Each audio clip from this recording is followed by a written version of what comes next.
Yeah, now we know. Oh yes, now we know. We know whether they're there for us for a true cause for what they said they're going to be there for us. Now we know.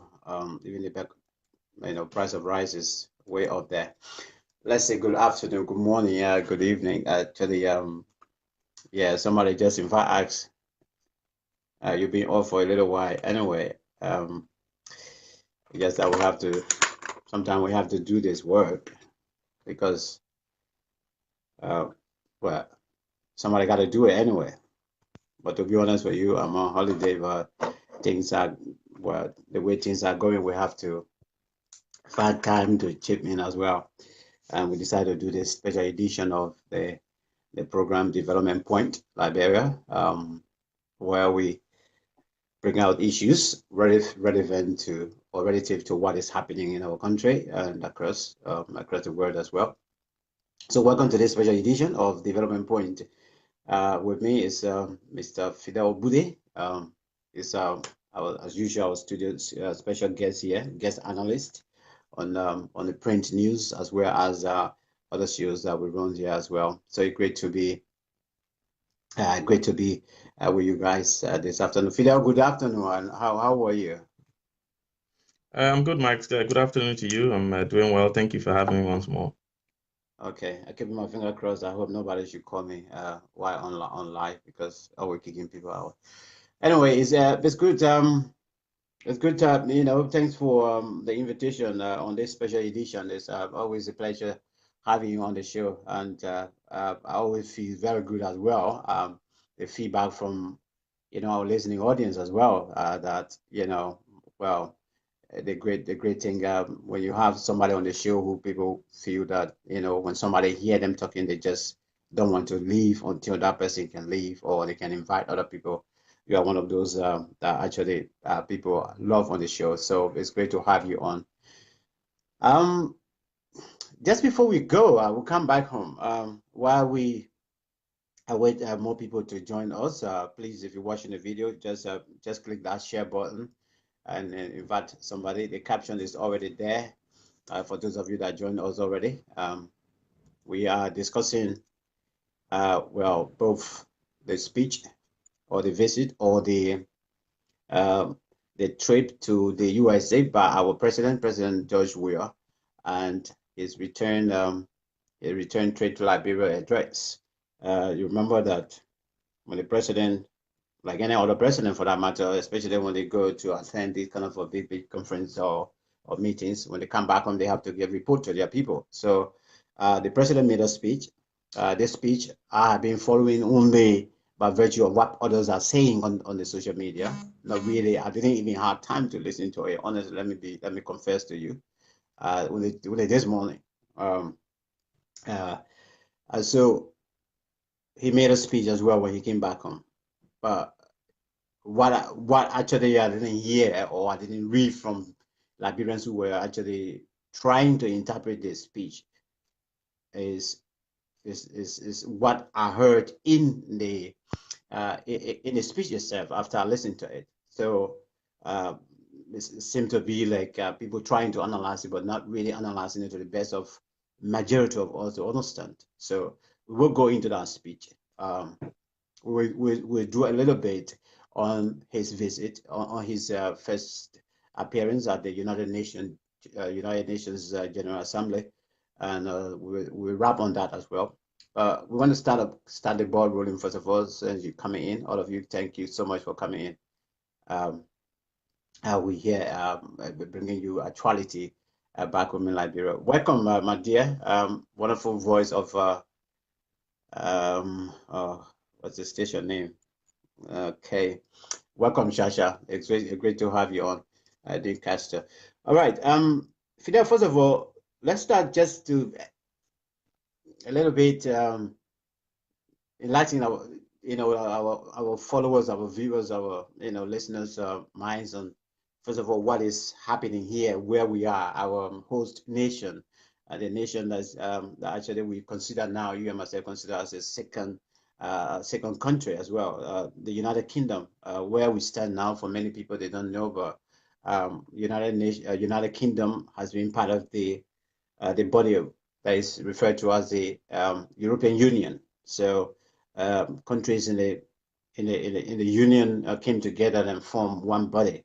And they've been working together for many years or so, and they have common interests, common borders. They have cross-border movement as well, that I can leave from there and go to Paris, and and if I decide to live there, I can live there without any hindrance or so. But the UK, uh, nearly 2 years now, they decided that we get out of the European Union. Just trying to relate to those of you that don't know. So we stay on the verge of getting out of the European Union to be our own. That if we decide now to send aid to Liberia, it would just be the United Kingdom. It's like we're not going to take small money or our donations that we normally put together as the union, and then the European Union send it to Liberia, Sierra Leone, Ghana, and the rest of the world. But this time around, if we send it now, it would just be the UK sending aid to Liberia. Although they do it as well as we stand, even though they were in the union, but they do it separately. But Fidel, I mean, as far as where we are is concerned, as there are some are still saying that we still have time, we can change the dimension. I know you are one of those that really do not want to go to that land, but so far, how are you dealing with the whole thing? Are you prepared now that yes, come the next 7 months, we'll be out of the Europe? Well, to be honest, I've not really given a lot of thought. It's not one of the things that I do a lot of contemplating on. Whatever happens, we'll have to deal with it. I made my peace with the decision of the British people back in 2016. They wanted to leave, they voted to leave. My only position on it is that the will of the people must be respected. The citizens and those of us residing in the UK made a decision to go to a referendum. We did. The vote was done. Those who wanted to leave the EU voted and won the election, the referendum. So the only thing that the Prime Minister and her government can do is to try and get the best deal for those of us who live in the UK, so that our reliance or our collaboration or cooperation with the EU can still be extended beyond March next year, so that farmers in the UK, in Wales, for example, where you and I live, farmers in Wales depend heavily on EU funding, subsidies for their farming sustenance. And when we leave the EU, they will have a lot of uncertainty. So those kind of things need to be ironed out. But for me as a person, I'm just sitting on the sidelines and watching what's going on. I'm not really engaging with it as much because the politics around Brexit is becoming too polarizing. That you either for or against. There's nothing in the middle. There's nothing about what's the interest of the country. And at the end of the day, that's where the world of politics is going now, not just here in the UK, but we see in the US with the George Kavanaugh situation. We see in Liberia with the CDC versus everyone else. We see in other countries, in Zimbabwe and in South Africa and places like that, where politics is becoming very polarizing. It's all about party lines and tribalism, and it's not about country anymore. So at the end of the day, the hope is that when Britain comes out of the EU, that you and I will still be able to find jobs to be able to take care of our families. The hope is that when Britain comes out of the EU, that our friends who rely on funding from the EU will have other sources of funding that will be provided for the British government so that they can continue to support their families. Our hope is that the country will continue to be strong economically because we all will have to we all rely on the strength of the economy to be able to survive. And we hope that, leaving the EU will just be leaving the EU and it wouldn't be the start of a kind of isolationism mentality where Britain believe, like we've seen in the US, that we can make Britain great again. And I think those kind of comments and ideology we hope will not creep in. So those are my kind of hopes for what will happen after March next year. Because whether we like it or not, the divorce is going to happen. We just need to make sure that when we come out of the divorce, we get out of it as much as we can, as most divorced couples people will try to do when they're going through a divorce. Mm, yeah, yeah. No, in terms of especially right now, I first of all, I think last week, the the Labour Party concluded their conference, and this week the Conservative are having their conference as well. I know the whole thing about the Brexit is what is taking toll of, but there are others who are now even within the ruling party itself who are calling for that there should be a change in terms of the leadership. There should be, if at all, if we back down to completely to the point that if we're coming out with no deal, that we should go for early election. And I heard that yesterday. I was like, oh, okay, so are these guys trying to divide the party or whatever? But on that note, you think Madam May should be blamed for this whole thing? I mean, for people to push her to, early election, not to the date that we're supposed to have it. the thing is, the prime minister doesn't have to call for uh, early elections if she doesn't believe that early election is where we need to go. Personally, I'm not a sympathizer with the Conservative Party. I'm more to the left than to the right. Uh, However, within every political establishment, as we've seen here in the UK, in Labour, or in the Conservative, or in the Labour Democrats, in Liberia, and in other parts of the world, you have partisans who would be staunchly in favor of the core guidelines or the core reasoning for the party's establishment in the first place. And then you also have individuals who are kind of more moderate. So in every political party, you have the staunch partisans, those that are like, no, these are the principles of the party. We should stick to them. And then you have people like, okay, yes, those are the principles, but we can kind of just bend them a little bit so that we're accommodating to others. And I think that's where the Conservative Party is at the moment. I think those who want a clean break from the EU, those who want a hard Brexit, those who are staunch members of this group of individuals that are core to the principles that support the core principles of the Conservative Party. And then you have Mrs. May uh, and some of her colleagues who are slightly more towards the middle ground, who believe that, look, we can be a bit more moderate. We can maintain our conservative values, which is like, small government, and everyone should be able to work, and big business, and capitalism, and move away from socialism, and helping people and benefit state and kind of things like that. But then we can still be accommodating in a way that allows us to still, because the Conservative Party is all about, you know one of the main things of the Conservative Party is about small government. They see the EU as a new kind of big government, and us surrendering, or the UK surrendering its responsibilities of governance to the EU is like a state in America, like giving its rights to the federal government to run its affairs. And that's how they see it. And they see clawing back these rights and these powers as being able to run their own state of affairs. So in terms of, the situation within the Conservative Party, it's like that in every party. You'll have people who are always either all the way to the right, it is a right leaning party, and those who are slightly towards the middle ground. And sometimes there are contestations between these individuals.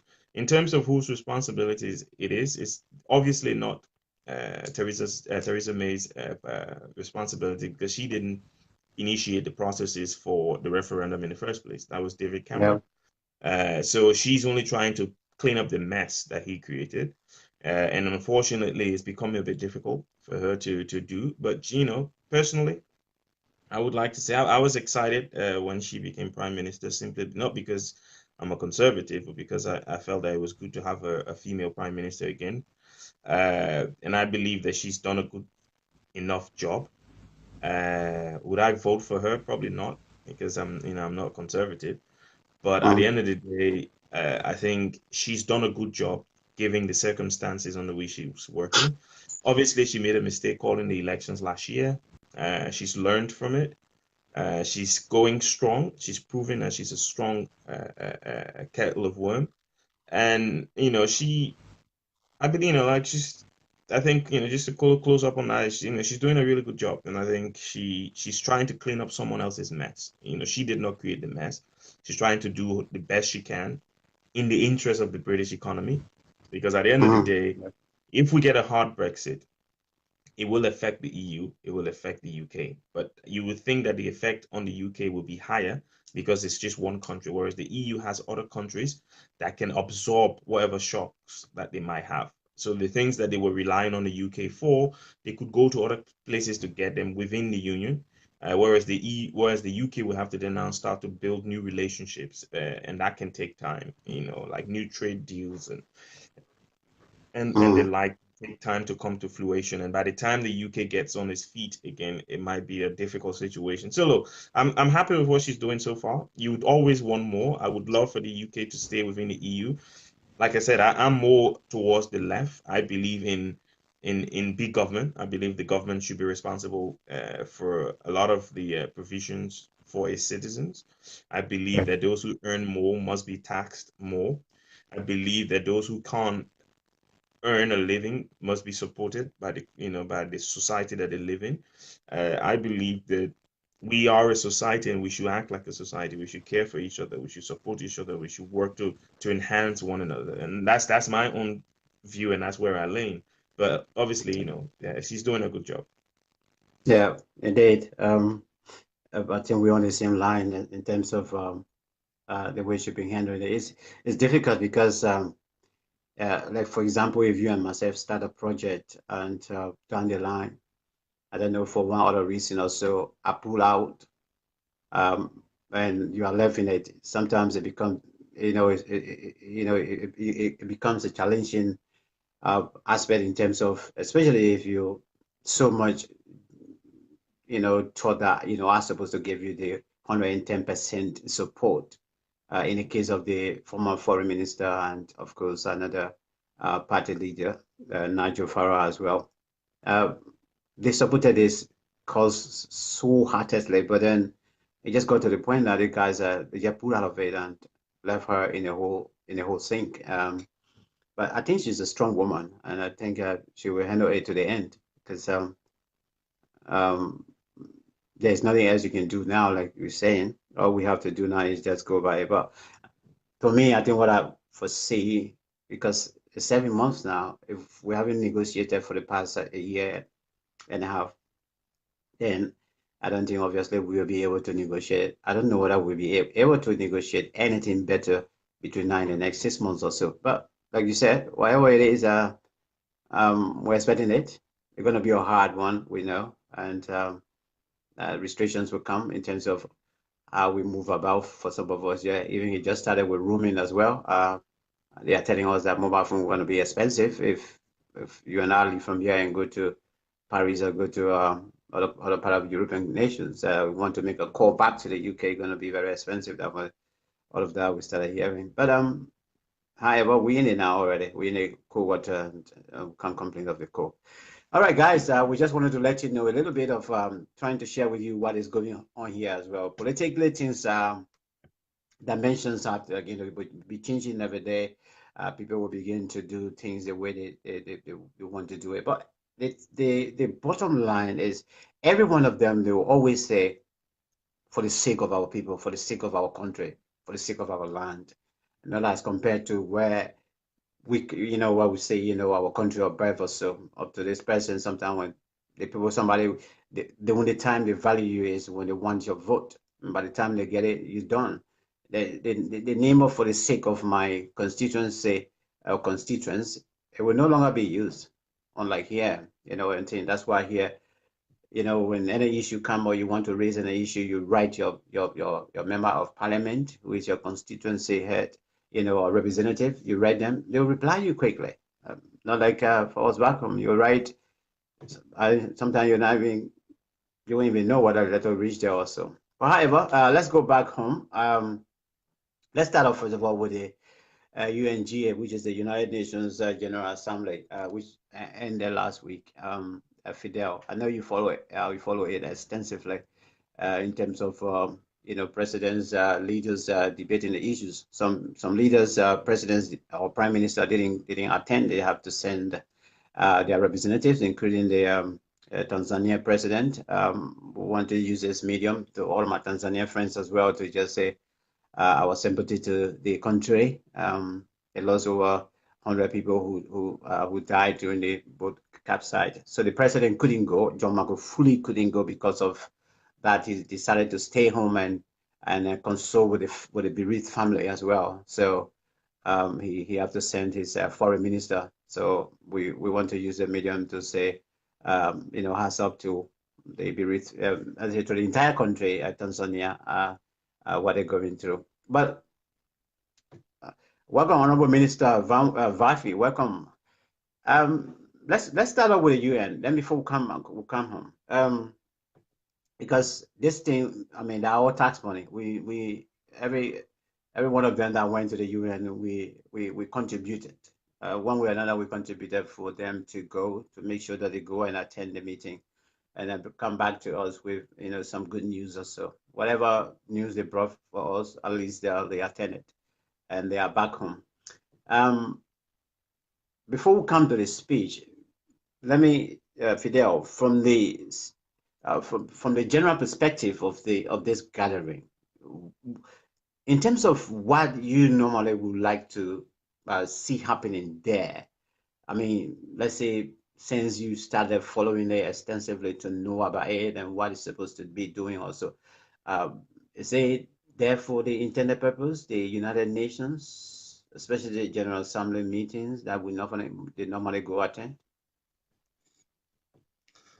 The idea of the UN is still a very relevant idea. I think a case in point would be Liberia. We benefited significantly from the United Nations framework in terms of the restoration of peace in Liberia, in terms of infrastructure development, in terms of support for our military and our police, in terms of governance support. So the idea of the UN is definitely a good idea. Sometimes the implementation is not always the best. I think there's a lot of waste within the UN system. Sometimes it can be ineffective as well. But I think, as with many things, and I think similar to the conversations we had with the EU, is that instead of pulling out of an organization or a framework like that, you try and stay in and then suggest ways of making it better. Can the UN system be better? Yes, without a shadow of a doubt. Can it be more equal? Yes. What do I mean? For example, the UN Security Council has 5 permanent members. Those permanent members, you include the United States, you've got France and Britain, you've got China, and you've got Russia. And that's very imbalanced. Yeah. There's no one from South America. Now, South America, in Brazil and other countries there, are doing extremely well in terms of the world economy, in terms of peace, global peace and security. You've got Africa. You've got an entire continent with over 50 states, with a huge composition of the world's GDP, and we don't have a permanent member on the Security Council. So obviously that is something that would need addressing, and that's something that has been proposed a few times before. Mm-hmm. Europe has 2, North America has 1. South America and Africa should have some at least, even if it's just 1 each.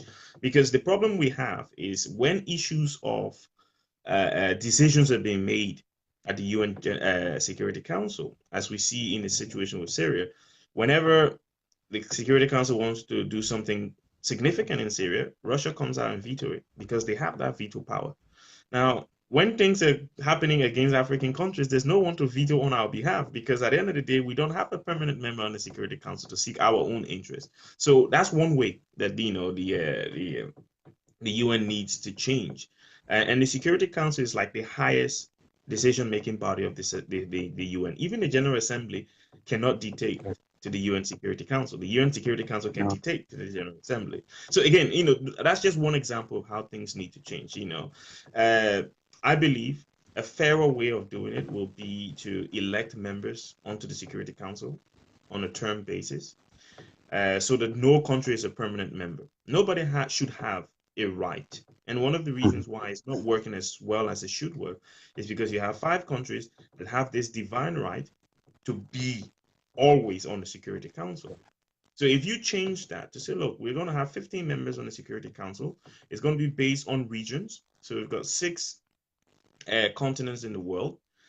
So each continent will have X amount of, because at the end of the day, it should be based on population size as well. So if a continent, if a continent like Africa, obviously, the Asia will probably have more representatives on there because China alone, has that many people. And then when you add India to it, that's probably like half of the world population right there. So they will have 7 seats just between China, like 7 votes. But anyway, the point is, there's a way that it could be worked so that every region is equally represented on the Security Council. And then decisions on there are taken by simple majority, and then no one can have a veto power. That way, we will feel that we've been treated fairly by the UN system. Other regions will feel that they've been treated fairly by the UN system, and it will work better. There are a lot of things that the UN can do better, and they're not doing better at the moment. That's just one thing that I like to focus on, obviously, because I have interest on it. Sorry, in that. But But that's just one way.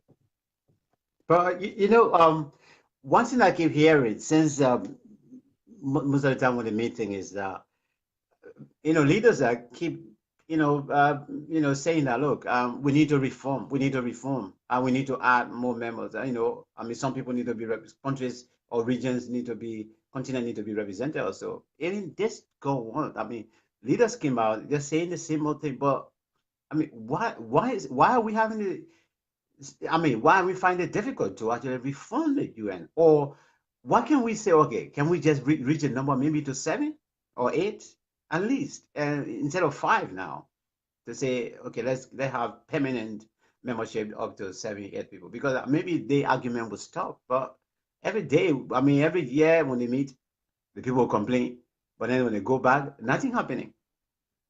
No, you see, but Max, the problem, my problem with the Security Council is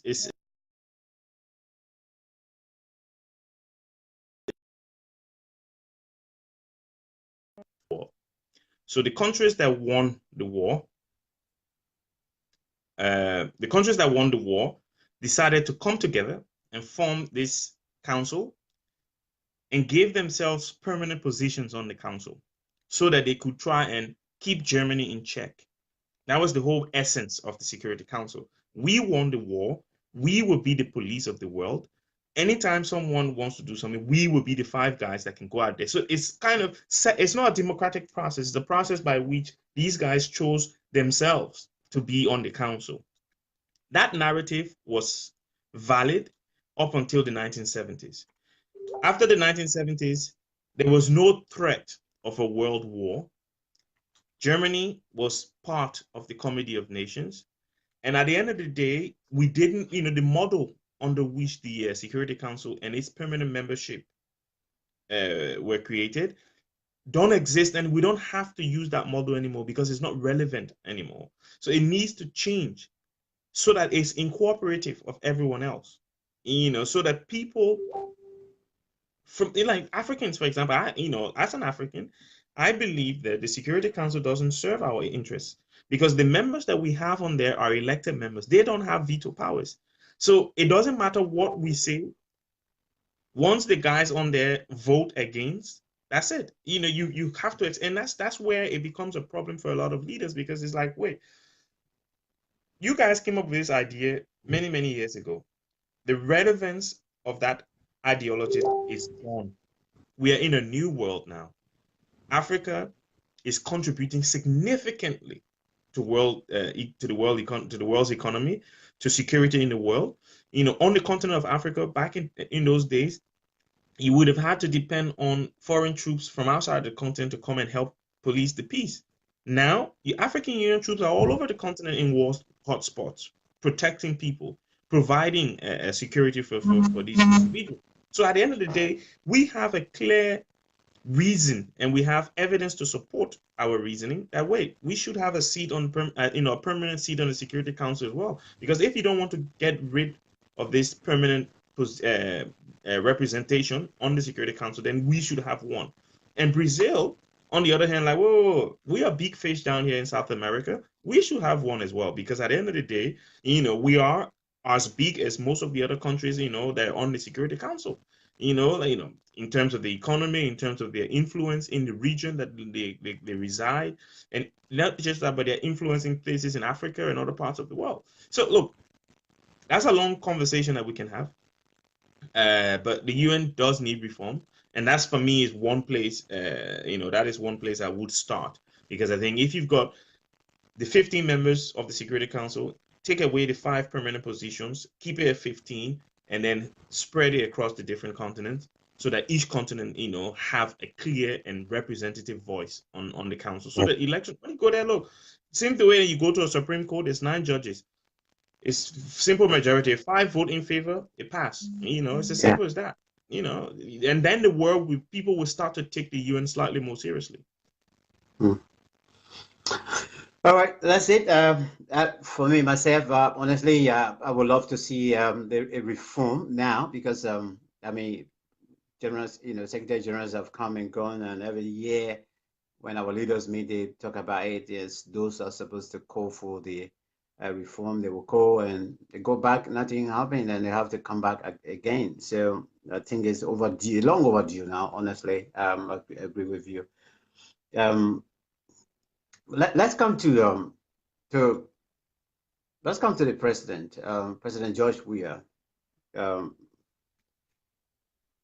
for from the perspective of his speech he delivered at the UNGA.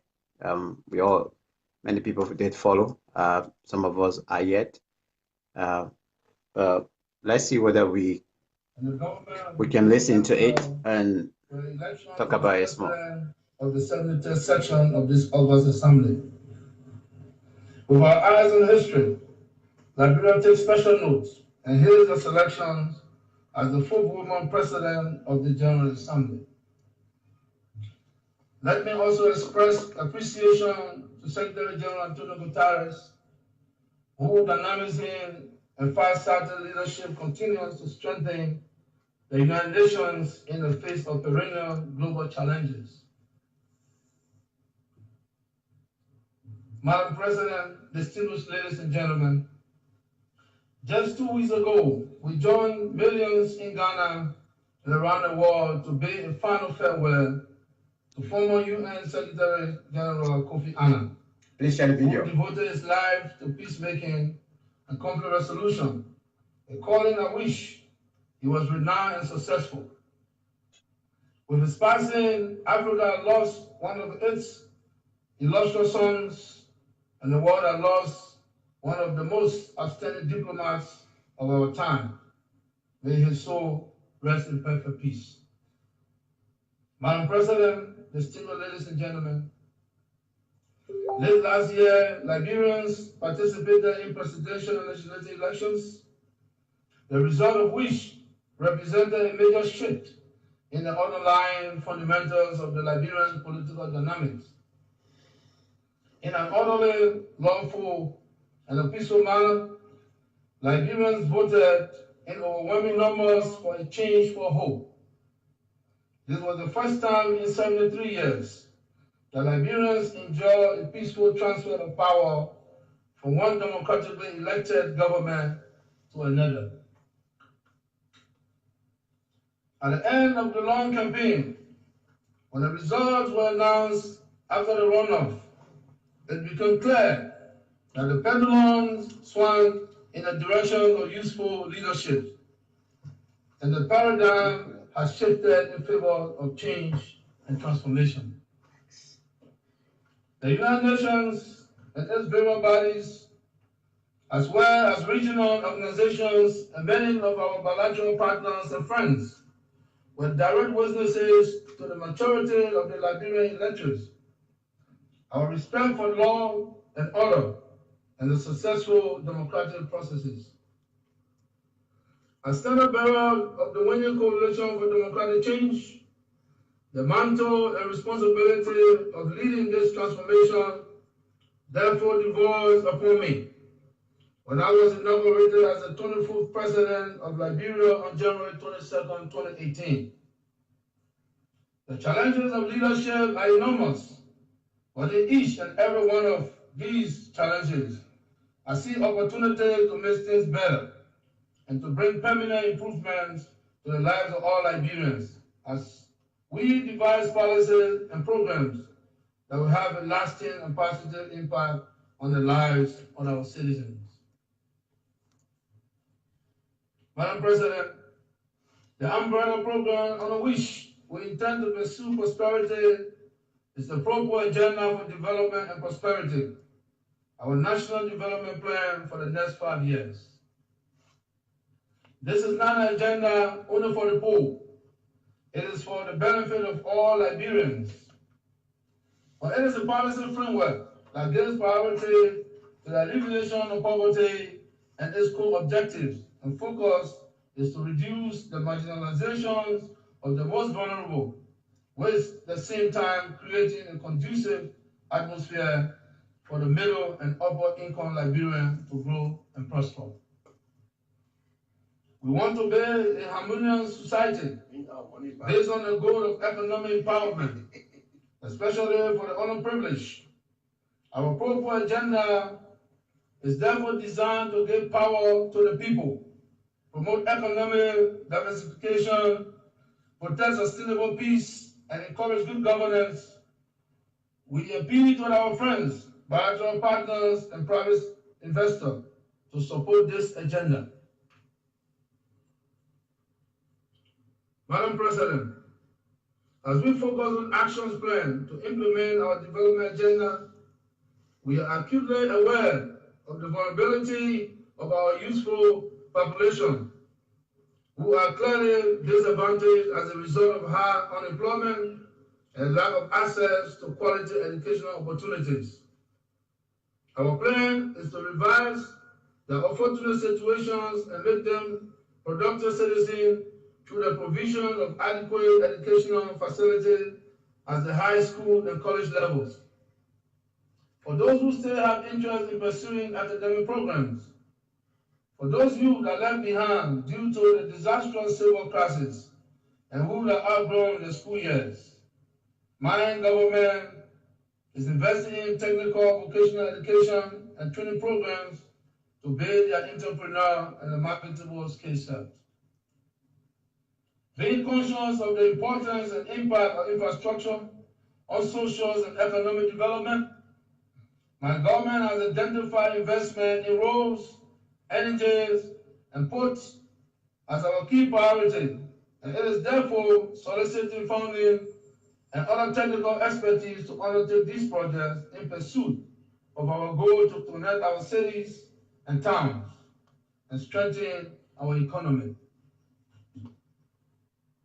Madam President, agriculture is Liberia's comparative advantage and has also been identified as one of our major poverty alleviation instruments because it will lead us to self-sufficiency in food productions and self-employment, as well as open doors for industrialization.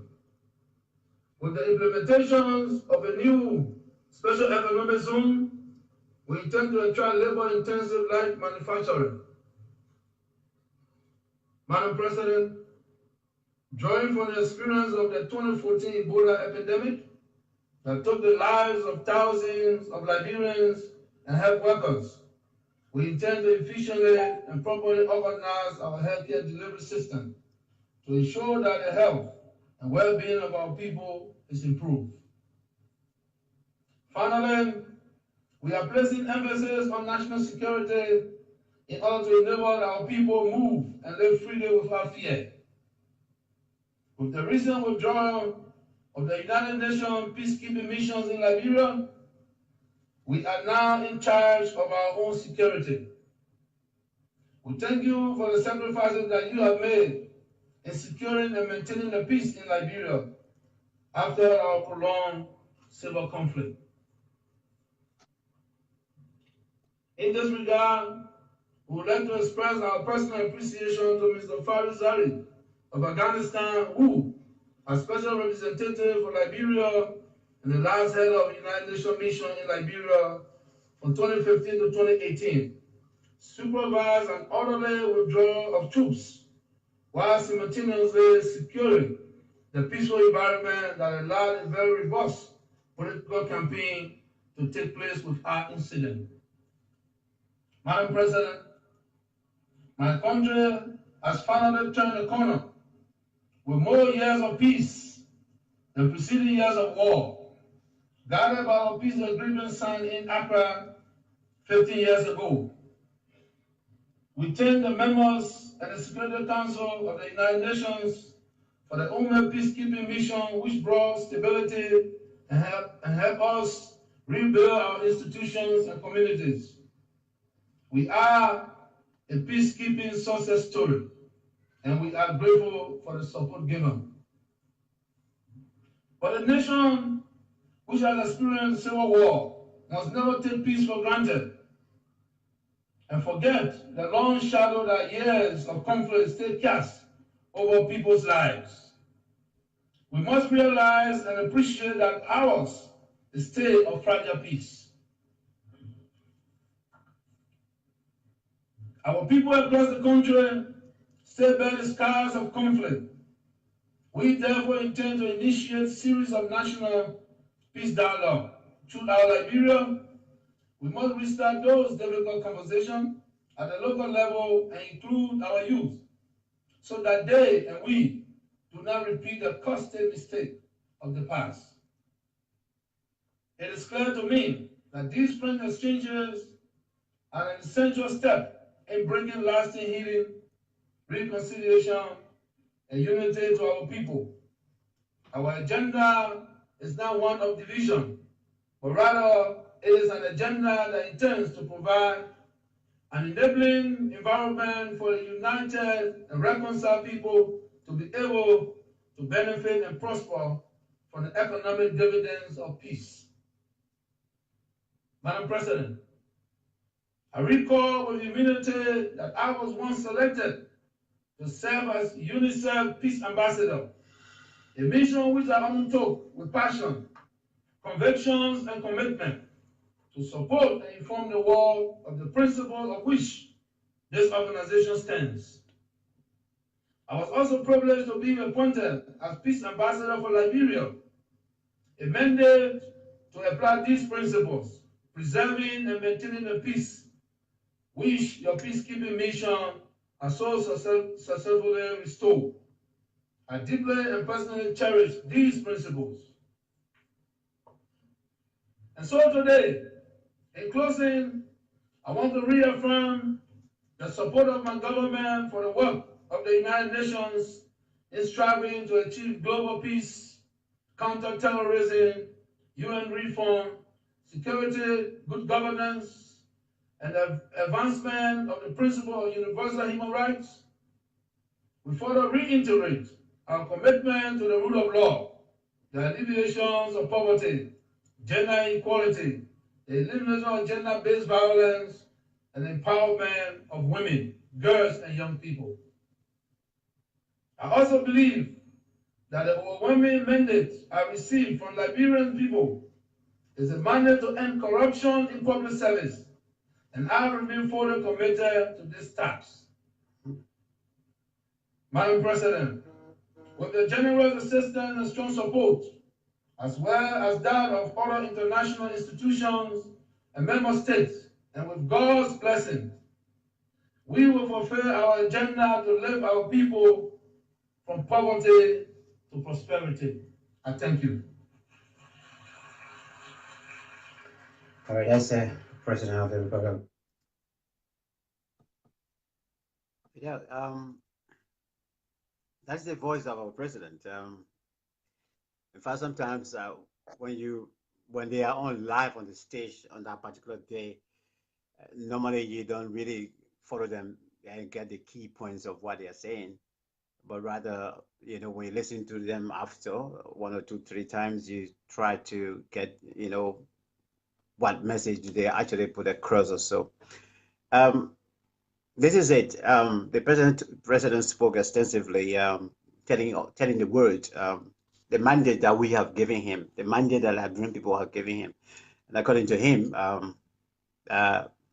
he has pointed out a lot of stuff, some achievement in terms of what he lined up, and maybe some others I can say some challenges. Although the challenges he just said challenges, he didn't go into much detail with respect to it. But first of all, let's start off with his point of notification. I was happy for him to have actually recognized the late Kofi Annan as well, and also he came down to the election. He said, the election that took place actually was in the quest of shifting the direction of dynamics politics in Liberia.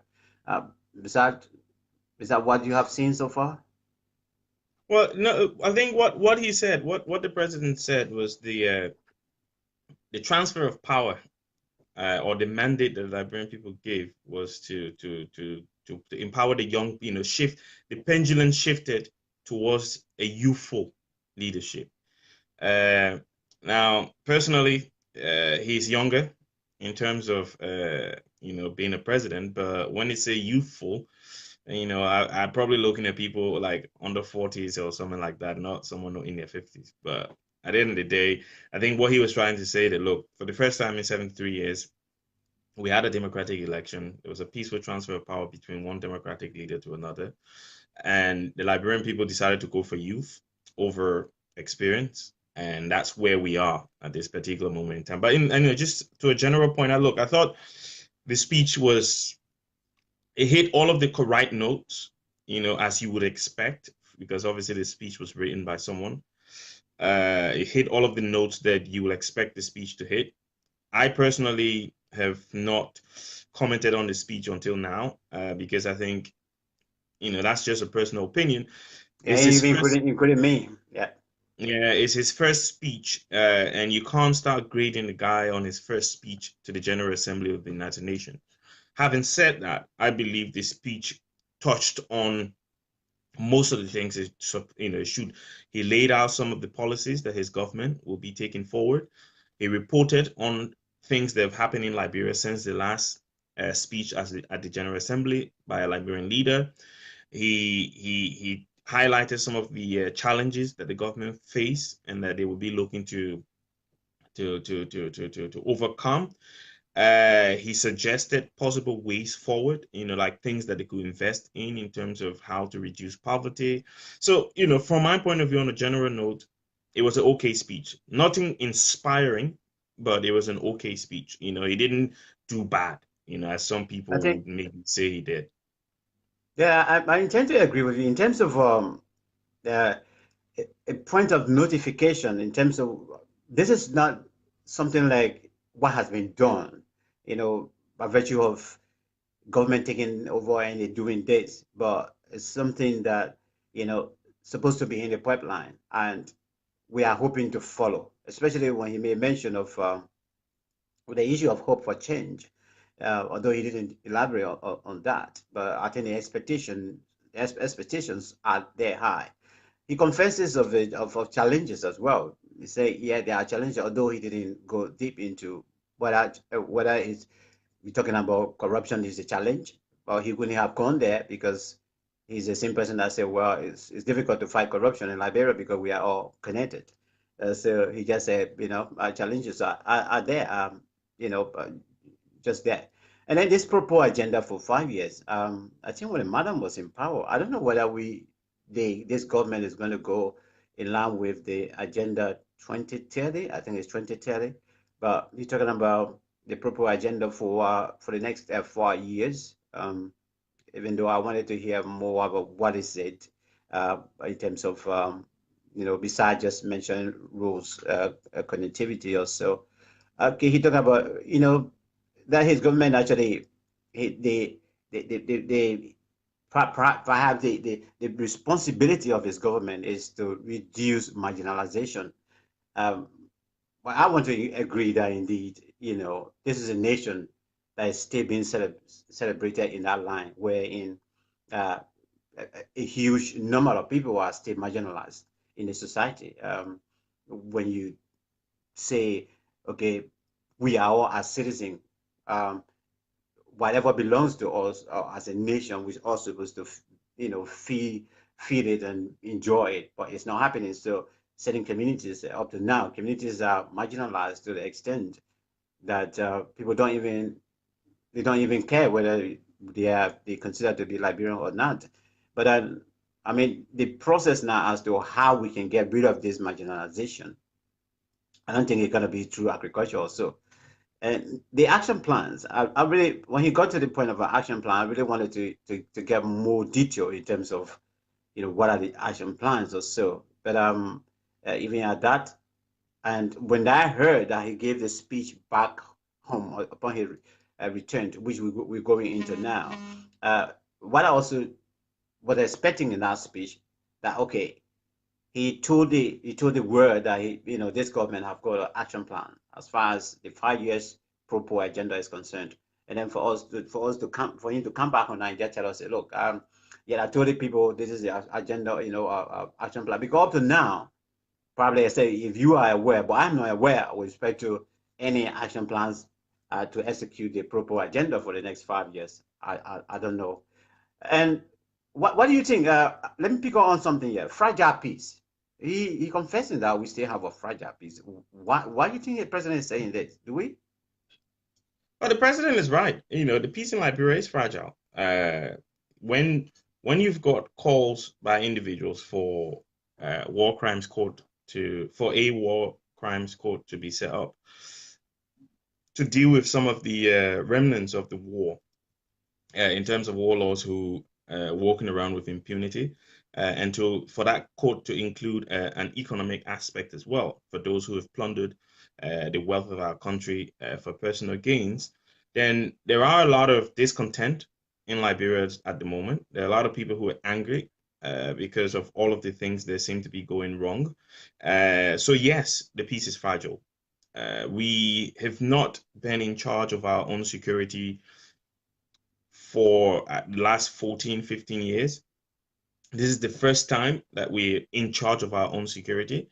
So obviously it takes time for those things to kind of fall into place. Even countries who've been in charge of their security for many years have a peace that's fragile. Even the United States, there are parts of the US where the peace is fragile because people are unhappy, there are marginalizations, and at the end of the day, when people feel that they're not part of the system, and they feel that the system is working against them, and they feel that they can't succeed in a system that they're supposed to be a part of, they will, feel uneasy, and they can be prone to influences that might not be within the framework of the rule of law. So the president is right. I agree with him that our peace is fragile. Obviously, his government, you can argue, has contributed to that fragility as well, in terms of how they've managed the economy, in terms of how they're living flamboyantly, in terms of how they've disregarded, simple courtesy for the Liberian people, in terms of lack of transparency and accountability, all of the things that were there in the 1960s and 70s that led to the coup d'etat in 1980, same things that were there between 80 and 89 that led to the Civil War, same things that people accused Charles Taylor of that led to the fighting. So everything that we had in our past that contributed to us going to war. And I think it will be important when we listen to his speech back home in Liberia, that, all of these things are starting to show their face again. And I think he's right to say it's fragile, and he needs to be a leader and do something about making sure that the Liberian people can respect the peace and maintain the peace as it is. Let me pick on that, because probably I will interject that aspect when we listen to his return speech. But let me pick on that, because he's a simple person that just told the United Nations that he enjoyed the position he was serving as first as peace ambassador for the UN and peace ambassador for Liberia. He was appointed by the former president as peace ambassador, a position which he served for, I think, I don't know how many years before he got elected as senator. But so should we say then, if he is confessing that indeed telling us that if peace in Liberia is still fragile, should he take some of the blames that maybe he didn't do much work in terms of his responsibility at the time as peace ambassador for Liberia? I was having a conversation with myself this morning, and sometimes I do that. I have conversations with myself. Yeah. I was talking about being a leader and how difficult it is to lead a group of people that don't want to be led. And yes, the president, and it's just applying that to the president's. No, honestly, I do have these conversations with myself every now and again, and applying that to the president's position is: look, he was peace ambassador of Liberia for a group of people who probably didn't want peace. You can't impose, as good as, look, I believe, and this is my personal opinion, and people can disagree with me, I believe that the greatest leader to ever walk the face of the earth was Jesus Christ. Now, Jesus leads people, but there are a lot of people in this world that don't want to be led by Jesus Christ. And it doesn't matter what he does or what he did. He can go his own way, they will go their own way. The point I'm trying to make is we cannot blame the president. We can't expect, or let's say Ambassador Weah back then, because he was peace ambassador at the time, we cannot expect him to take the full responsibility of the actions of all those who undermined the peace in Liberia during the time that he served as peace ambassador. His job was to be a strategist, to suggest ways in terms of how we could foster peace and prosperity. And it was up to people, because we have to accept that every human being in Liberia, every Liberian person, and those who are living in Liberia who are not Liberians, have a responsibility to the peace of Liberia. Everyone. So it cannot be all on the shoulders of just one person. He can set the strategy, but people will have to come on board to follow the strategy. And if the people are unwilling to be led by someone, then I don't care how well you are trained and how much goodwill and good favor you have, it doesn't matter. You will not succeed. So in terms of what I'm trying to say is, look, you cannot blame him entirely. Yes, he has to take some of the blame because he was the one setting the strategy. But the Liberian people have to also take some of the blame, because we have to then follow that strategy so that we can maintain the peace. And I think a lot of people didn't do that. So we can't put all of that on his shoulders. Okay. Indeed, he can't take all of it, but he can take some of it. Let's see whether we can bring you the speech. Welcome to the program. This is Development Point Liberia, in studio with me today. I'm on my mobile studio actually on holiday, but we decided to do this special edition. Mr. Fidel C.T. Bully, somebody wrote something good there for Fidel. As far as biblically, we normally say amen to such thing. Thank you for writing that. We say amen to it. Let's hope that you will be the first person that will even petition him for that. But let's say amen to it first, so God can bless it. Let's come back home. The president is back home now. But the speech he made at the church, according to it's in the church actually. And let me confess here, it was even our studio guest with me right now that actually induced me to actually listen to the speech, because I've been receiving it, people been sending it to me, but I've never had the time. I've just been reading on Facebook. I just tried to reduce a little bit of work on my head this few days so that I can have my good rest.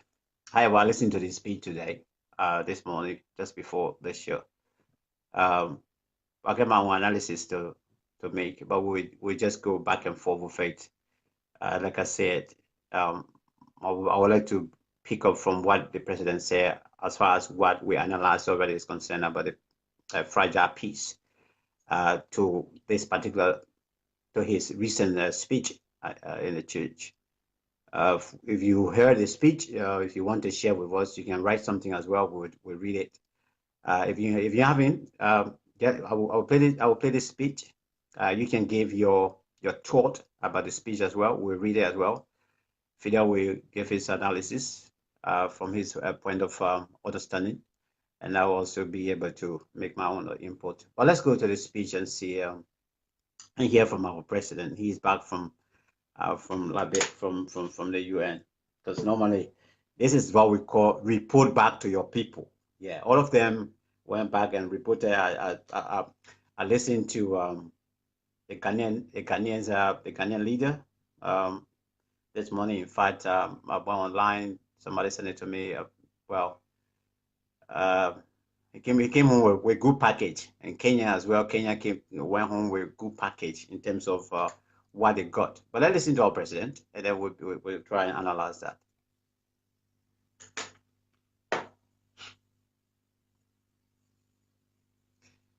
Okay. Okay, my system is playing up for now. Let me see.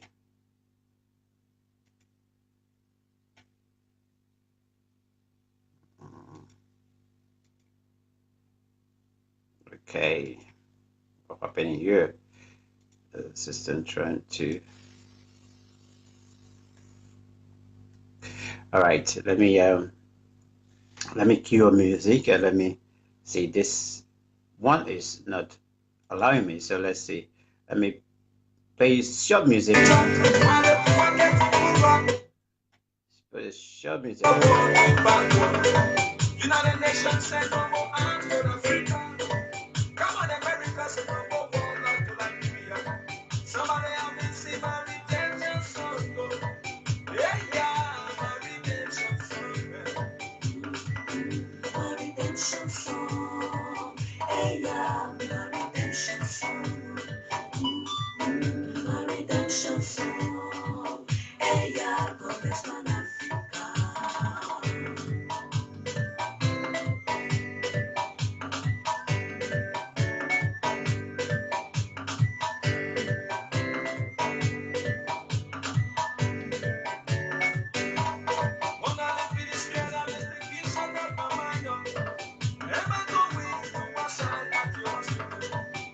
Rumors of war can never end of nation. Illusion of terror in the mind. Intoxicated by evil desire, breaking our economy, suffocating our future. Somebody have been saved my redemption song. Hey, yeah, God, that's one Africa. My redemption song. Hey, yeah, my redemption song. My redemption song. Hey, yeah, God, that's one Africa.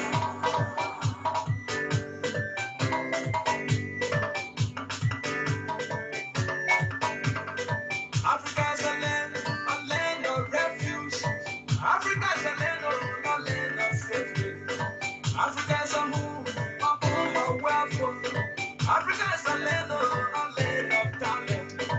Wake up, Africa, and be very vigilant. Let them know the world and get peace or chasement. Somebody out there sing my redemption song.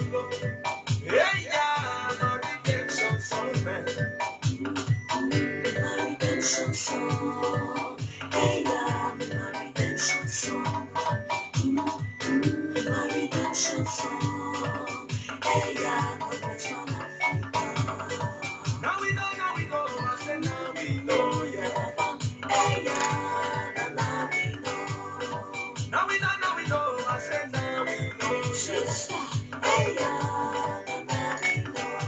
The price of rest will never come down, I said now we know, yeah.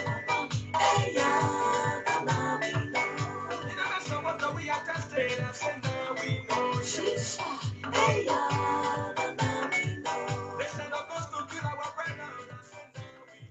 Right. Fidel, I'm really struggling to retrieve what I have here. I don't know whether you have in your box to. I don't know whether I can get it. I can play it. Just let me know if it's loud enough. Everywhere. Calling for United Nations, the world, not to help Liberia. Is that loud enough? They believe that some 16 billion less. Hang on 1 minute. Max, Yeah. did you hear that? Okay. No, the music was playing. Go on. All right, let me play it now and then tell me if it's loud. The entire world was watching It's okay. when our own citizens were protesting everywhere, calling for United Nations, the world, not to help Liberia, because they believe that some 16 billion less. Without our worry. But when the guys see, they say you want chaos.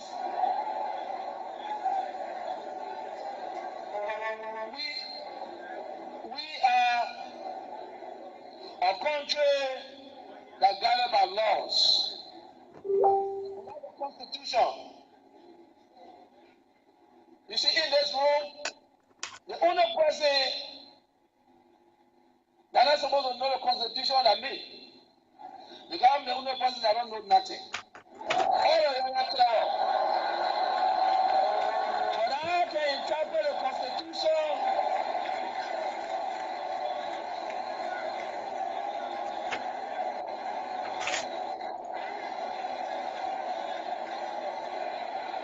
Thank you. The only person that can interpret the constitution is supposed to be me. Because I'm the one that don't know nothing. All of you are your professor, your clever, your master degree holder, one of you.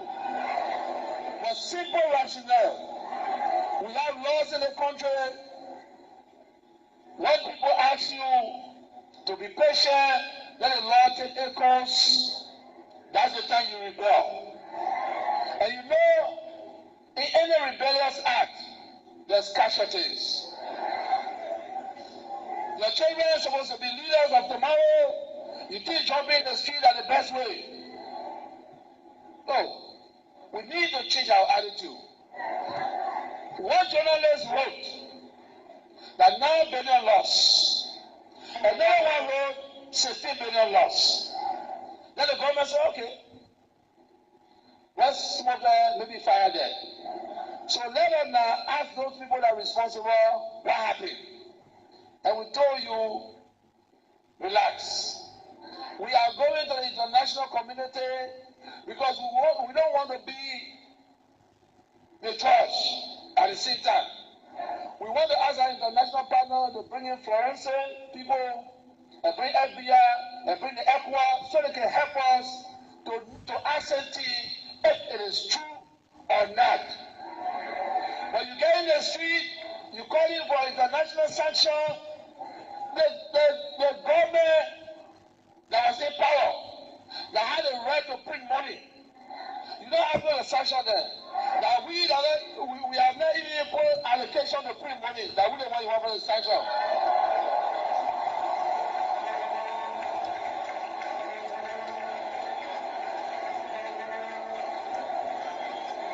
The government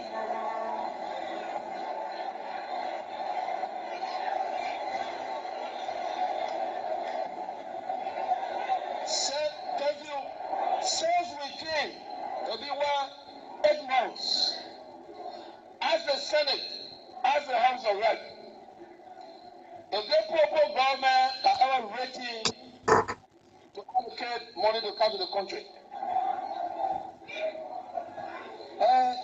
we couldn't forget. You forget to know that the issues I was senator before, and the records on the books that even the money, the first money that allocated, I refused to sign. And the only reason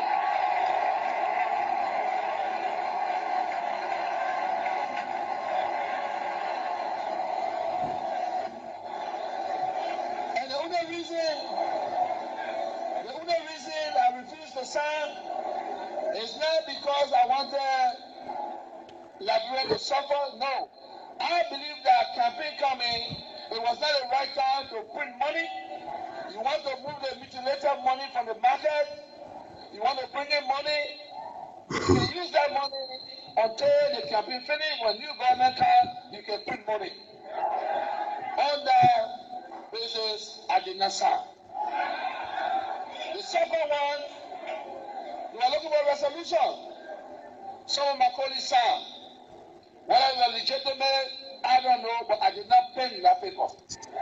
So, what I'm saying to you, since the issue came out, the best way to do it is in a peaceful manner. It's not to tell people on the street, children got to go to school, people got to go to work, the country got to move, and then we jump in the street and say, our 16 billion loss, we want it. How money we are, you bury your whole nursery. When I started building homes there,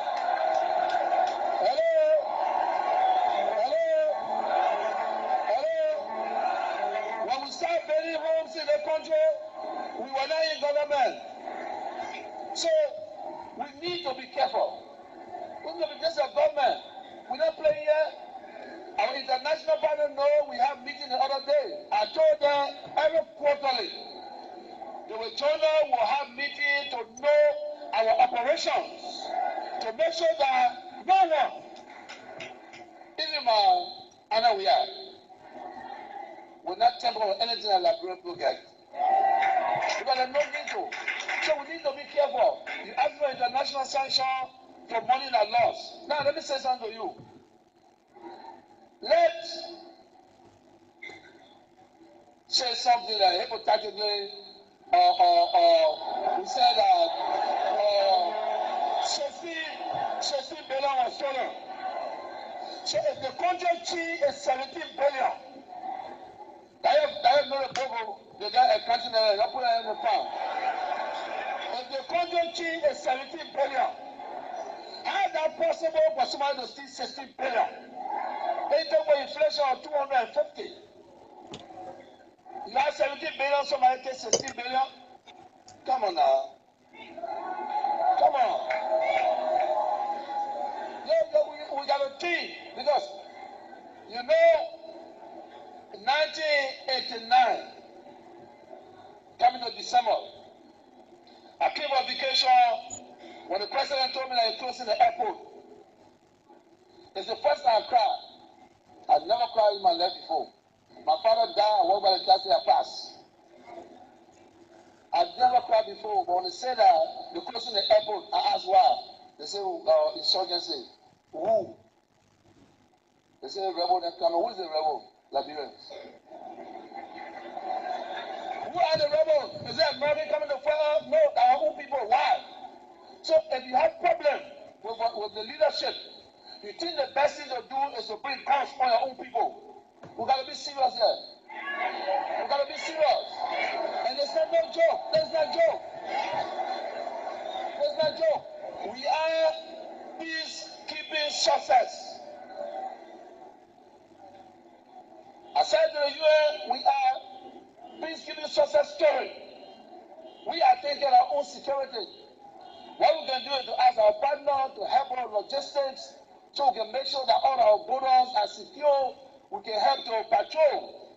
Because we're fighting global terrorism. And we just joking and we think that it's good. But now, if you look at the video, the same people that say 16 billion left and the same people in the street running, so they protesting. What are the Liberians? Where were you people? You should have been in the street. Now the people that say 16 billion laws, they put themselves together in the street. The same people. But remember, the government functioned for 12 years. We were opposition. When we got in the street, they were shooting at us. People were dying. How many protests? Our human rights, we want a war because things was not good. But they took guns and ammunition against us. Just the other day, they were in the street. Police gathered there to exercise the friendship. Simply because we know we're in a country of law. Everyone has the right. But your rights, don't abuse your rights. Make sure that when you go in the street, it should be because the information is factual. Do not go because it's rumors. The journalists, you know, it's sad. Just the other day, we're fighting the sound decriminalization so the journalists can have their right. But the fact that they have their right, they cannot say something that will damage the country. So those journalists that said that there's 16 billion loss and 9 billion loss, they're also going to be in the investigation. We're going to bring them to the investigation so they can tell us where the 16 billion go. There'll be international people. We have our international partner, the journalists, the information that is there, that 16 billion laws, 9 billion laws, they're going to join the people to make sure that what they say is right. Because of that 16 billion, people jump in the street. We left here as a young government, going to the UN. All my colleagues, I have to explain to them. They said, we are happy with the 16 billion. It's a shame. You expect me to perform well for you when you telling the whole world that I stole 16 billion. And I go to the UN podium, when I make mistakes, I don't represent a country where the same person will be to assassinate me. You will say that, hey, we told you that I go there, you can't talk.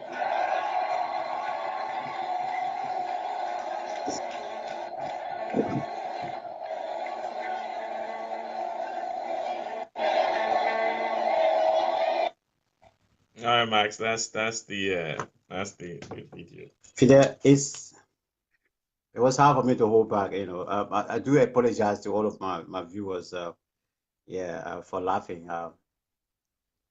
But where will you start with this speech in terms of the whole lot of things he said that somehow perhaps speaking like somebody who is very authoritative or who wants to be authoritative, somebody who wants to be dictative, according to my own analysis. He's telling you, well, welcome in my house. You can have, here's the food here, but then, you know, there's no spoon for you to eat. in terms of what you're trying to say about, okay, we gave you a chance to demonstrate or protest, but let's hear from you first. We'll read some of the points from our followers. Well, you see, there's a lot of things that you can start with, You, but I would like to start with. you Sorry, have, do you want? but you sure you have a leader, right? Sorry? You're sure you have a leader, right? Well, he was elected by the Liberian people, so he is the leader. You sure you have a leader, right? I mean, from the concept of leadership, right? Well, he was elected by the Liberian people. On that basis, he is the leader of the republic. That's the only way I can answer that question. Let's hear from you. All right. Well, the thing, first of all, I like to start with something. I think, look, I wasn't so well. I was surprised that the president has a sense of humor. That he, at the start of the speech, he said, "Look, I'm the only person in here not supposed to be able to read the Constitution because all of you here no book." Obviously using some of the things that they've said against him during his life to get some humor into the situation. I thought that was nice. Obviously that he's taking that with a pinch of salt, and he's making humorous comments about it. And I thought, the crowd responded very well to that. I think one of my biggest point of contentions with the president, and there's quite a lot of things, and I will go through, is the fact that he equated the peaceful protests of thousands of Liberians who have a right, according to him. He said it many times, we are a country of laws. Yeah, these people have the right to go out and protest. Now, a protest and a rebellion are two different things. For the president to equate a protest to a rebellion is very, very concerning, because usually when we react based on our understanding of a situation. So, for example, I can say to you, Max, you're sitting too close to the camera. Yeah. Now you might understand that as me saying to you, okay, push the camera back a little bit. Someone else might understand as me saying to you, you don't know how to use a camera. Now, depending on how you understand that, that's how you're going to react. So if your understanding is the latter, the first thing you're going to say, oh, well, who are you to tell me how to use camera? You see?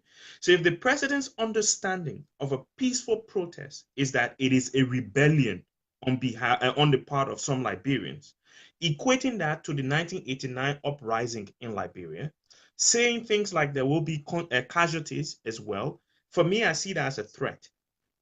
That the president of the Republic of Liberia has publicly threatened the individuals who went out to demonstrate their opposition to the situation that is unfolding in Liberia. And I would hope that the president, his press secretary, the Minister of Information, one of them will come out and clarify what he said. Because at the end of the day, that sounded to me like a threat to say to people who protested peacefully that they were rebelling. A rebellion is a violent act. It's an act of opposition to authority. Yeah. To say, look, you asked me to do this thing, I will not do it. That's a rebellion. And a protest can be where someone says something to Fidel, yes, you did this, and you're like, no, I didn't do it. That's a protest. And that's exactly what these people did. Now, the president also, which is also concerning, linked the protest last week to what happened in October 2011, when members of the CDC decided to riot. Now, I hope people will listen to the words that I'm using, and each of these words have different meanings. Yeah. I was in Liberia at the time. I was at the Lone Star Cellcom company in Congo Town, opposite the CDC headquarters, at 10 o'clock, I think, something in the morning, when these guys had started to gather into their party headquarters. They were going to protest against the first round of the election results because they felt that they were cheated for whatever reason. And in the laws of the Republic of Liberia, if you want to protest, if you want to stage a demonstration, you need to get permission from the Ministry of Justice. Yeah. My understanding is the guys last week got permission from the Ministry of Justice, so far so that they had police protection while they were protesting. Yeah. In 2011, Mr. Weah, Mr. Tubman, and the CDC were refused permission by the Ministry of Justice. They were denied the permission to protest. Now, the Ministry of Justice has the prerogative under the laws of the Republic to accept, to allow, or to refuse someone's right to protest. If you disagree with them, you take it to the courts. Go to a judge and say, look, I want to exercise my constitutional rights. The Ministry of Justice is refusing me, and the courts would decide. The CDC didn't do that in 2011. They decided to go ahead with the riots anyway. The police, within their right as the law enforcement arm of the Republic of Liberia, went in to stop them from protesting. It turned into a riot. I was there, Max. After the riot, I drove, because I was on 12th Street when the riot happened. I was living on Duper Road at the time. At about 5 to 6 in the afternoon, I drove from 12th Street, drove past the CDC headquarters. I saw rocks, I saw bricks, I saw sticks in the middle of the road that these guys were throwing around, things that I didn't see last week when these guys protested. I drove further down. I saw cars that were vandalized. Mr. George Calando had his petrol station in Congo Town around the Philadelphia church. Yeah. That was vandalized. I saw it with my own eyes. There's a mini-mart that's on the premises of the petrol station, of Mr. Calando's petrol station, that was broken into. The glass was damaged. Now, all of these things were done by individuals who, one, did not have the legal authorization to protest. Two, who turned the protest into a riot when the police tried to stop them from doing something that was unlawful. Three, they vandalized properties of innocent Liberian people. There were people who reported that they were stoned, people who reported that they went to hospital. So you cannot, people need to, and it's just fact checking the president. You cannot compare that to what happened last week. So far, everything I've heard and read, everything that I've spoken to people and they've told me, the protest last week was peaceful. The police escorted them. It was legal because the Ministry of Justice authorized it. It's not the same as what happened in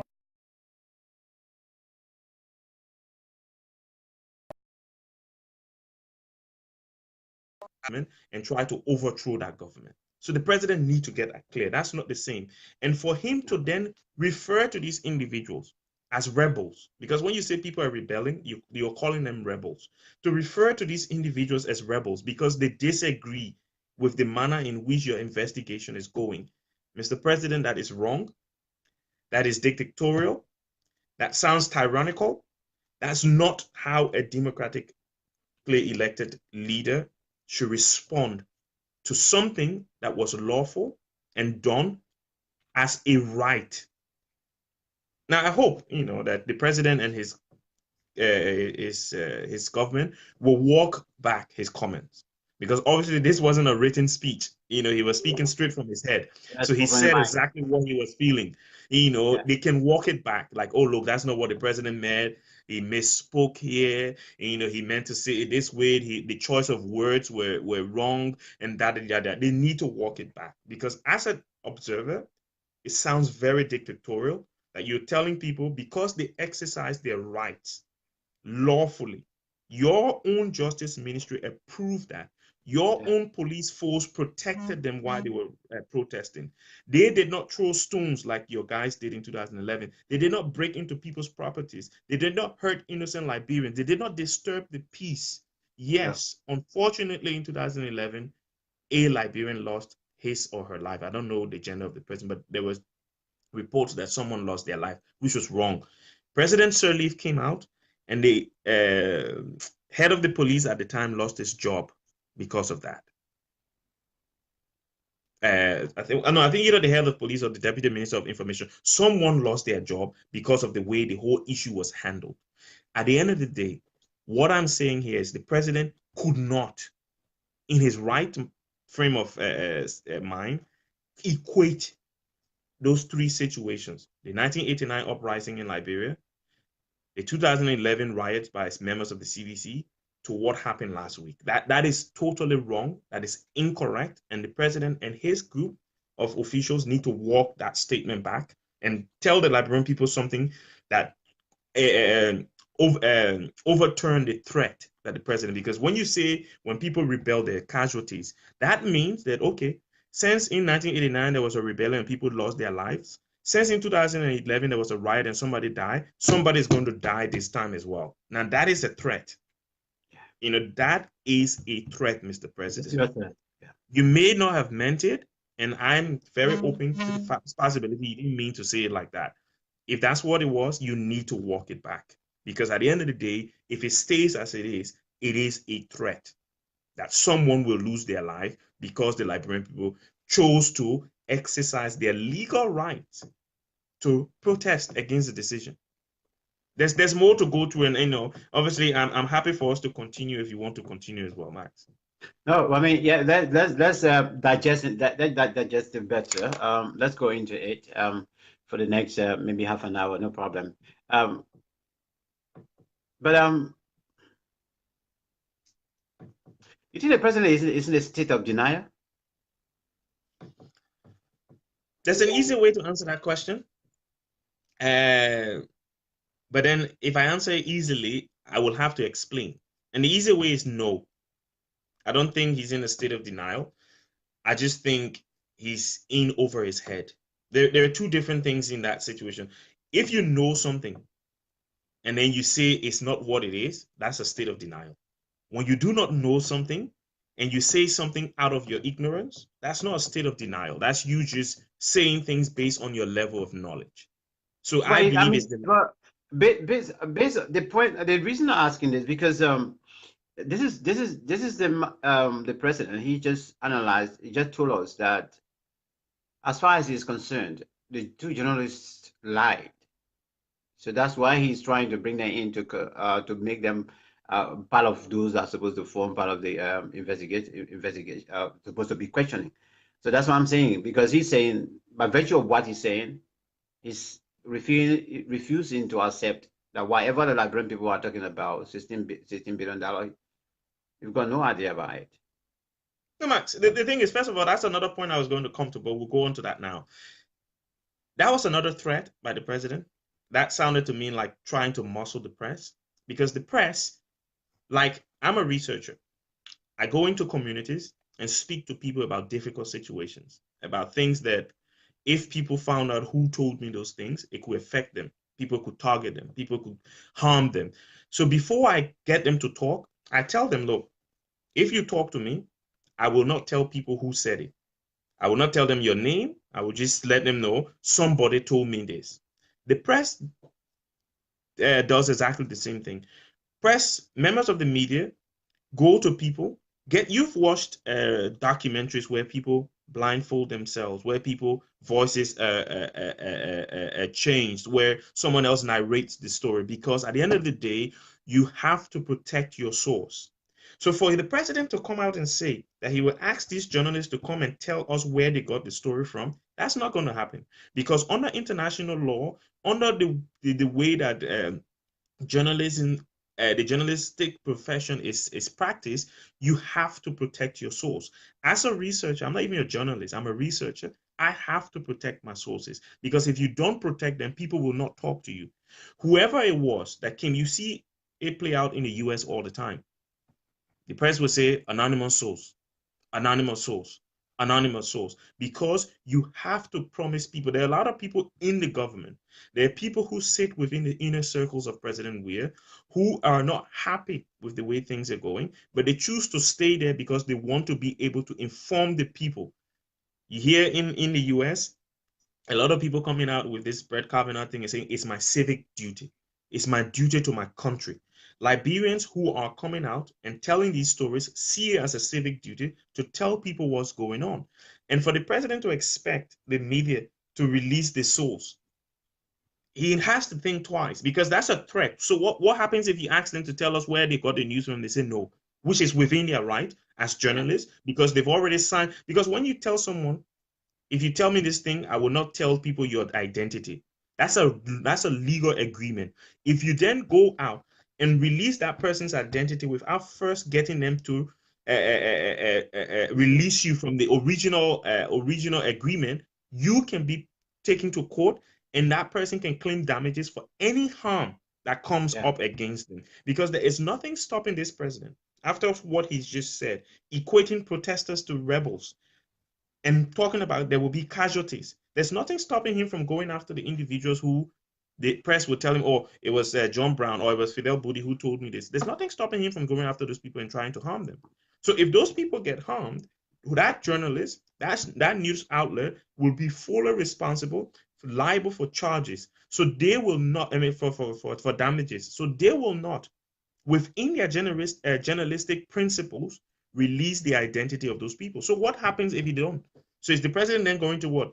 Put them in prison because he asked them, who told you? And they say, oh, I ain't telling you who told me. Is that against the law of Liberia to withhold the identity of your source? No. So what will he do? Is it an empty threat? Because if it's an empty threat, then, well, would we believe anything that the president say in the future? If he will make an empty threat, because you are threatening the journalists to say, oh, we will bring them in. No, they're doing their job. Their job is to find stories and report on it. Yes, in the process of reporting, the stories have to be factual. They have, and look, people can dislike the front page Africa as much as they do, but every time they come up with a report, there's some kind of document somewhere there. They'll add something to show evidence. So tell us, look, since you can't tell us the person name, is there some evidence that you can show us that will not expose this person's identity?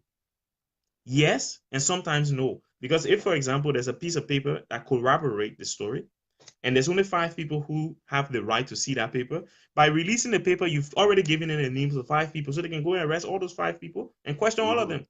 And at the end of the day, it's difficult and that's why journalism is so difficult, Max. And I do not try to envy you for the job you do and the job for all the journalists that they do, because at the end of the day, it's a difficult job. Because you have to make a lot of things. Do you know what it means for someone to go and report on a president that has access to nuclear weapons? To say, oh, the president did this. That's putting your life in danger. Imagine a country like Liberia, where we have the supreme presidency. Thankfully, when President Sirleaf was there, she didn't utilize all of the things that she could have utilized, use the security apparatus to go and after people. And, obviously she did her own dirt, but she, as much as I know, she didn't use the security forces to go and muscle people and people going missing and, and people disappearing here and there. But the president can do that. We've seen it in our past where presidents have used the security apparatus to target people. So imagine going and coming up with these kind of stories that the Front Page Africa and other news outlets are coming out with in Liberia at their own personal detriment, at their own personal life-threatening situations. They're coming up, and that's their job. That's the job of the media, to report on these things, irrespective of what the danger is. And for the president to make a threat, of investigating them, you can't investigate the media. The government cannot be investigated. They've not committed any crime. They've only reported on a story that turns out to be true. Because if it wasn't true, why we got, 20 people that can't leave Liberia? Yeah. Okay. Yeah, it's about 35 now. Why start an investigation if it's not true? What formed the commission? What put a commission together? So Fidel, why are you banning people from traveling? Fidel, let me hold you there. We're coming to go in to talk more about it, but let me just take some of the points of our wonderful people that are following the discussion. Let's start off from the latest first, from Samuel Alzuwoli, journalist internationally. I contracted to confidentiality of information by law. Indeed, Fidel is right that part of journalism code of practice, you have to protect your source of information. That's Samuel Wally again. Margaret here, Margaret Johnson. If they are going to question the journalist, it must be done for the public, and sources will not be revealed. Okay, let's go further. Naomi Mimi is blessed. Okay, so just say agree. Let me see, go down a little bit and see what's there. Okay, this was in response to somebody who there was text here.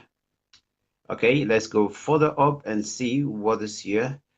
Okay, McDonald Johnson said, so true, my brother. Quick, Naomi, but but he's a degree holder now. Now, how come he now know nothing? Okay, that's when the president was saying that he doesn't know the constitution because he's not educated. But if you are a master degree holder, then you don't have to say that. That's what Naomi is saying here. President, do not say that because you're already a degree holder. All right, that's why you went to school when they put to you the last time you were not qualified. You went to school, you got a master. So stop saying this one now. Okay, Antrik Jallo, he's the all right. Auntie, I'm going to use editorial judgment on that, please. Okay, Phoebe, ha ha ha. Okay, John Buckeye. I think this is going to be one of the very important, yet another interesting moment in the history of our country. God help us. Okay, what did they report to the Liberian people on his visit to the UN? Well, we just gave you that now. That's the one we played. He's giving the report to us now. What happened there? Okay, and you were okay. Phoebe is also watching. And you were studying your speech and refused to address the nation on the money issues. Okay. McDonald, I feel very embarrassed to tell people this. Okay, I'm gonna use another editorial judgment on that. Please forgive me. So now spying. So now you are saying there is no missing money. Margaret Johnson asking that question to the president. President, will you still asking a question? Oh, please, Max. Just please, if you're addressing us, president, I will actually read your text. We start building house. We started building houses since when you started building mansions. In fact, coming to that too, one of the issues we have to talk about. I'll come to that for Fidel myself to talk about it because we need to address that as well. Because I listened to one of the deputy ministers the last time he came out, and he was in studio, and I posted a question on the radio that day, and they read a question to him as to why didn't the president start the construction when you were playing football, and his response on behalf of the president was, or there was no conducive atmosphere for the president to invest. So now, all right. Okay, let me go back down and see what's on the there for coming latest. Okay, Roosevelt, the okay, John Walker is back. Let's take it from there. I say the president is confusing this entire nation or situation. The president is confusing this entire situation. His information minister said on national radio that the amount of money in question is 15 billion LD. The former bank, let me expand this, seems to be something good here. Information dissemination is great. The former bank governor said there were authorizations for an subsequent printing of 15 billion LD. If the president is saying that journalists should take the responsibility for the missing money, we will be inclined to believe that the president wants to cover up the corruption that have been committed. Okay, as the story comes, the other one dropping up. Let's see. I want to complete John Buckeye here. Corruption have been committed either by the former president or by his current administration. Let's go to Roosevelt. I believe it is a serious concern of the Liberian people to know how truthful the story is so that this can be put to rest moving forward. Okay, Fred Shaffer, President Weah is angry and he takes cues from people like Molu, Koji, and Michael. Okay, finally to this one, Samuel Wally, he says here, if they have not done anything wrong, why are they bother about what the journalist said? The government reaction and behavior looks suspicious, as if they have some hidden secrets that have been revealed by this journalist. Just to let you know, two newspapers actually came out as well. It was the Front Page Africa and the Hot Pepper. Philip Bryan filed for him. I think up to now they're still providing him security. Police are at the house looking after his family because he came out and he said, well, there's a life threat of mine. my entire family. My children can't even go to school. So his paper, he is on the ground. I think Renessy is not on the ground, perhaps, but now he too could have been in the same hot water. But let's go back to the discussion just before we wrap up. We got about 20 more minutes here. Fidel, when you look at I mean, if analyzing the whole speech and what he said, and some of the key points, some of the points that some other people are using, especially on social media. There's something he said that I can't even able to interpret it right now. Is you some kind of, I don't know, driver this? I don't know how you, maybe you better Oh, he understood said, that. beat it, Joe, beat it. When you die, I worry. So Okay. it's a obviously it's a Liberian the slang thing where when you're in a car and the driver is going fast, you try to urge him on to go even faster. So it's like beat it, driver, beat it, and Oh, right. with that I But worry. It's a in very what in naive what thing to do. And then what he said in the end, when the driver start to go fast, then you guys, oh, slow down, you won't kill. So what he was saying is, you're saying one. I think the analogy that he was trying to portray is like, you guys are telling us to do one thing, we start doing it, and then you're saying something else. So it's like you're saying that we should investigate. We're investigating, and then you go out and start protesting at the same time. Why you can't wait until we finish the investigation before you pray? I think that's that. I think it was the wrong. It was the wrong antidote to use. To try and explain what he thinks of the situation. That was the wrong. That yeah, I probably wouldn't have used that, but it was funny. That's why I said the president has a sense of humor. That's it was funny. is that what you refer to as sense of humor? Well, it was funny. Critical Look, critical I issues I've got a and crazy I've got a crazy sense of humor, so it was funny to me. I understand what he was trying to do, you and think the president I was wouldn't speaking have to used it. the you think the president was speaking to the rightful audience based on the jeering you were getting from the background? Also, can you conclude that he was speaking to the rightful audience that Look, actually know as the a as a politician, he chose the audience that would be more favorable to himself, because he wanted people to look. I don't think people don't understand. Okay, let me rephrase that. A lot of people don't realize that the president is a clever guy as well. Yes, he might not have the academic know-how, but he's street smart, and he realized that he's in a corner right now, because obviously the news coming out that the Federal Reserve have frozen our central bank account. There are, like he said, a lot of individuals asking him questions when he was at the UN. Like, remember what happened with this 16 billion?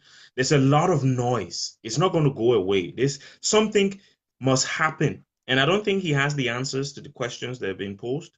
So the best thing to do is find a corner of people that can stoke things up in your favor.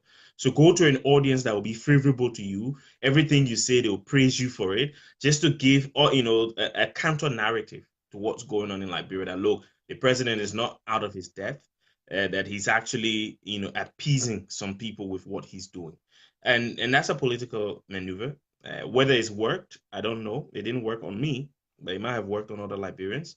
And that's all he's done. He's gone to a crowd. It's like what President Trump does, whenever people are all on his case, he goes to Fox News and says something because he know they will ask him easy questions.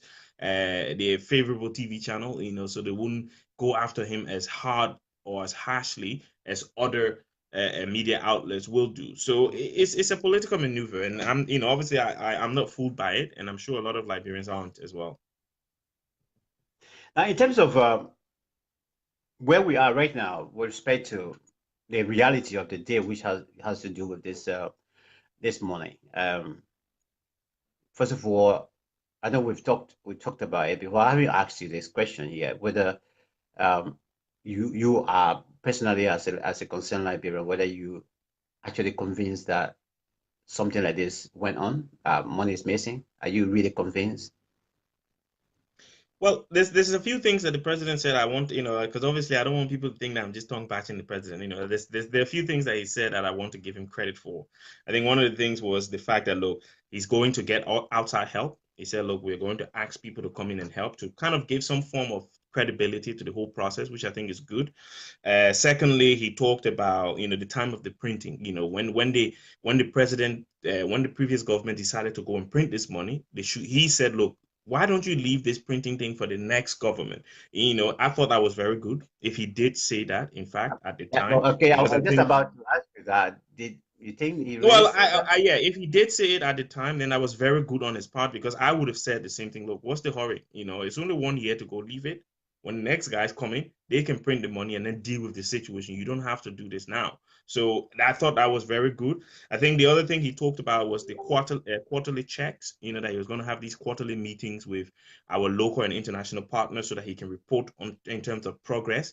I think that was very good, but I think he should extend that to the Liberian people, where he go on like a media a media road show where you report directly to the Liberian people.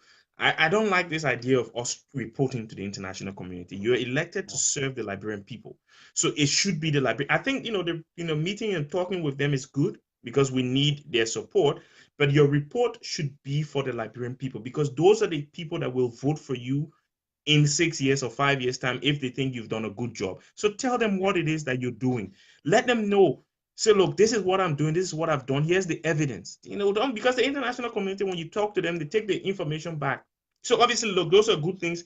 And I thought it was funny when he tried to use the word hypothetically, and he said, hypothetically, and I thought, okay, Mr. President, try and get away from these words that you can't pronounce. I just But leave them. that's why my question came in, whether he was speaking to the referee audience, because when you hit that word, I mean, people But all jam. of them But feel like, yeah, yeah. they were saying like, oh yeah, the president can speak big English. They need to be. Look, as a researcher, one of the things that we're encouraged to do is to write in simple English. You don't want to be using your jargons that like specific for your field, because people who are reading your work will be people from all walks of life. So you have to write in a way that you can communicate to all groups of people. And I just think the president should do away with these big words. But anyway, having said those things, yeah, in terms of the situations with the homes that this president is building, and he made the mention of the fact that, we were building homes way before we were in politics. That's true. He built his house on 9th Street before he was in politics. He probably built the one in rehab before he was in politics. He started the work at Jamaica Resort before he was in politics. But it's the unprecedented nature of the improvements that is worrying for most of us. It's not the fact that you're redeveloping your homes. It's the timing. As soon as you became president, you start to redevelop. It's the unprecedented nature of the redevelopment. If you look at what he had on 9th Street and what he has now, those are two different things. If you see what I mean. Because what he had on 9th Street was not even close to what he's putting up on 9th Street right now. No. So you cannot make those, I don't know how he can look at the Liberian people face to face and then tell them these things. I don't know, because at the end of the day, it's not the same. It's unprecedented. You cannot have a $1,000, Max. You can't have a home here that's worth £20,000, and then they appoint you as Minister of State for Home Office, Secretary of State for the Home Office, and then you buy a £1 million home. How? It don't add up, Max. It does not add up. As soon as you become Secretary of State for the Home Office, you're able to afford a £1 million home. That's just don't add up.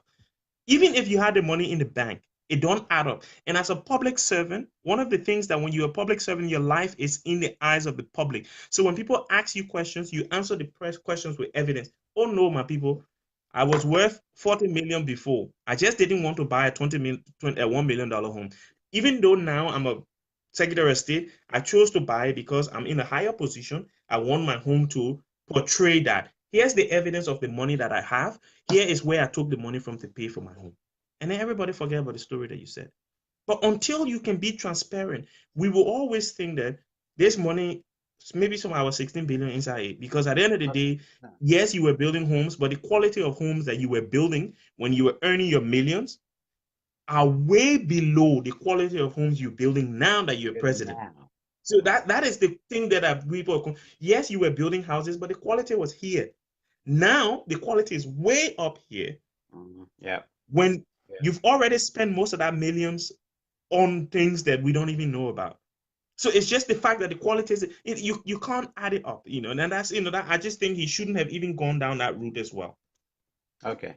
Thank you so much, all of you that have been sharing the video. It's a pleasure for all of you that have been contributing. But let me just enlighten your mind.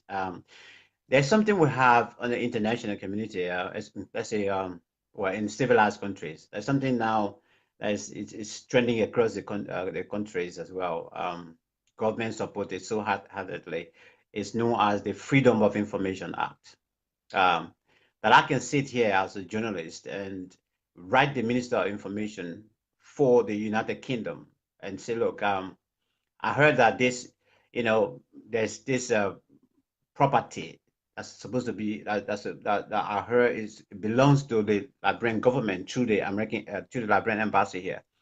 That is in some kind of a deal in terms of it being resold or so, and I'm looking for this information. They have that once my request go to the office there, if they are not the rightful people to ask, they will then send your communication somewhere else. But they are obliged to respond to me at that request I'm making. In Liberia, it's a different case. In fact, it happened a couple of years ago when I heard about our property, Liberian property here, through the American embassy being some kind of a business issue. And what I did, I wrote the city mayor and the city council of London, where the property was believed to be. By the end of the day, within 2-3 weeks, they were able to send me the full details, and I was able to speak to people on the phone. That's under the Freedom of Information Act, because at the end of the day, I requested, I said, look, I said, under the Freedom of Information Act of the United Kingdom, I am requesting for this, blah, blah, blah, blah, and gave this or so. Now, in Liberia, I have tried 3 times. It hasn't worked. So the issue of even protecting journalists in Liberia is so difficult. You have to protect yourself, and every institution you have to. We have seen it on many occasions. Some of these media institutions that we even depend on right now to give us information, those of us are abroad, that we can go online and read their materials and read about Liberia. They've been threatened so many times. And I remember on many occasions through the Ministry of Justice, the police, and so I've requested, many occasions in terms of under the Freedom of Information Act with respect to information I'm looking for. You don't get it. And this is worrying. I agree with you in terms of the statement he made against or regarding journalists and journalism. And this is what I said the last time. For me, because when the issue came out, people they were referring to both Fidel Brown and Redney Sear as whistleblower. And I told them, I said, no, these people, they are not whistleblowers. These people are doing the job they took as a profession to do. Their job is to reveal news to us, things that we're supposed to know about, that maybe somebody's hiding. So they are not whistleblowers or so. And I try to educate people on that. But this is a sheer, way of our president actually muscling the journalists and journalism in Liberia. Intimidation to the highest. Because anybody now, if I'm in Liberia now, I could be afraid that even if I go in this office and somebody have given me information that I know definitely embezzlement is going on, at the highest degree. At the end of the day, based on who is involved in that case, I'll be afraid to reveal it because the president has come out. Who knows? How connected is the individual to the president also. So I agree with you on that. But in my analysis to the return speech, I think the president didn't do us justice in terms of the information that we're expecting. I was expecting for this president to actually perhaps just give us a kind of a vivid feedback with respect to, what he did, okay, what message he took over there, because the audience you're speaking to there, like you said, he chose the rightful audience, because these are the people that were clapping, whether he said anything that was to be clapped for, they were clapping. So he just each to himself, he took the rightful audience, and now he could use that means now to tell these people in the lay English and say, look, the thing you've been hearing about money business being missing or whatsoever, come down to the lower level and say, look, that what happened here, this is what happened. But coming out with threats and questioning, and then trying to involve people that shouldn't even be involved in also. On no illusion that I personally will go to you, no matter how much money you give me also, or threat.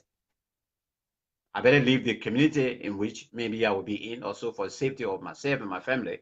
But for me to be coerced to the extent that I should reveal my source to you, that one, maybe that that dead body business. But just before we conclude on this note, on this special edition of Development Point, Fidel, you think, because the economic freedom fighters and the rest of the groups are planning another how do you call it, protest march that will be next month. Don't you think it's worth, even though the president is saying that, no, you all leave it, stop, move from the street, you shouldn't protest, let the investigation go on? Should we say, well, let's stop talking about it, let's stop the protest and wait for the investigation, or should we go ahead? If you are advancing us now, groups now also, what would be your advice? Or should we say, okay, well, Iraq, we started demonstration and protests here before the Iraq war, and then it was still going on, we're still protesting also. What would you say in this? Well, I think first of all, the president, one of the points that he made was that yes, the country is a country of law and people have the right to protest, but they shouldn't abuse their right. Now, the president needs to clarify what he meant, because nobody, in my opinion, and based on the facts that are out there, abused any right. They went through the due process. They went to the Justice Ministry, got the permission, walked in the street. They didn't riot. They didn't throw stones. They didn't hurt. They didn't damage properties. The police was there to make sure that it was peaceful. So he needs to clarify what he meant by people abusing their rights, because, again, that is another dictatorial comment to make, to say, oh, because you went in the street and protested, that's an abuse of right. To say that a country is a country of laws, and when the president say relax, so people, that's not in the law. When the president say relax, then you relax. That's not part of our constitution. The president words and not laws. We have laws for laws. Anyway, if I was advising people, I think people should continue to protest in a peaceful manner. I think it would be interesting to see what happens when they put in an application for their next permission to protest, whether the Justice Ministry this time will say no, because if the Justice Ministry says no to them the next time, we can then definitely say, yeah, that we're definitely in a dictatorship, because then the president would have told them to say no next time that they come in. So that would be, for me, very interesting. That's something I will be personally keeping my eyes out on, just to see what the response of the Justice Ministry will be when they ask for the permission to protest again next time. I think for the president to even ask people not to exercise their legal right to protest is wrong. That is trying to deny accountability, because people protest, people question governments because they want the government to be accountable and be transparent.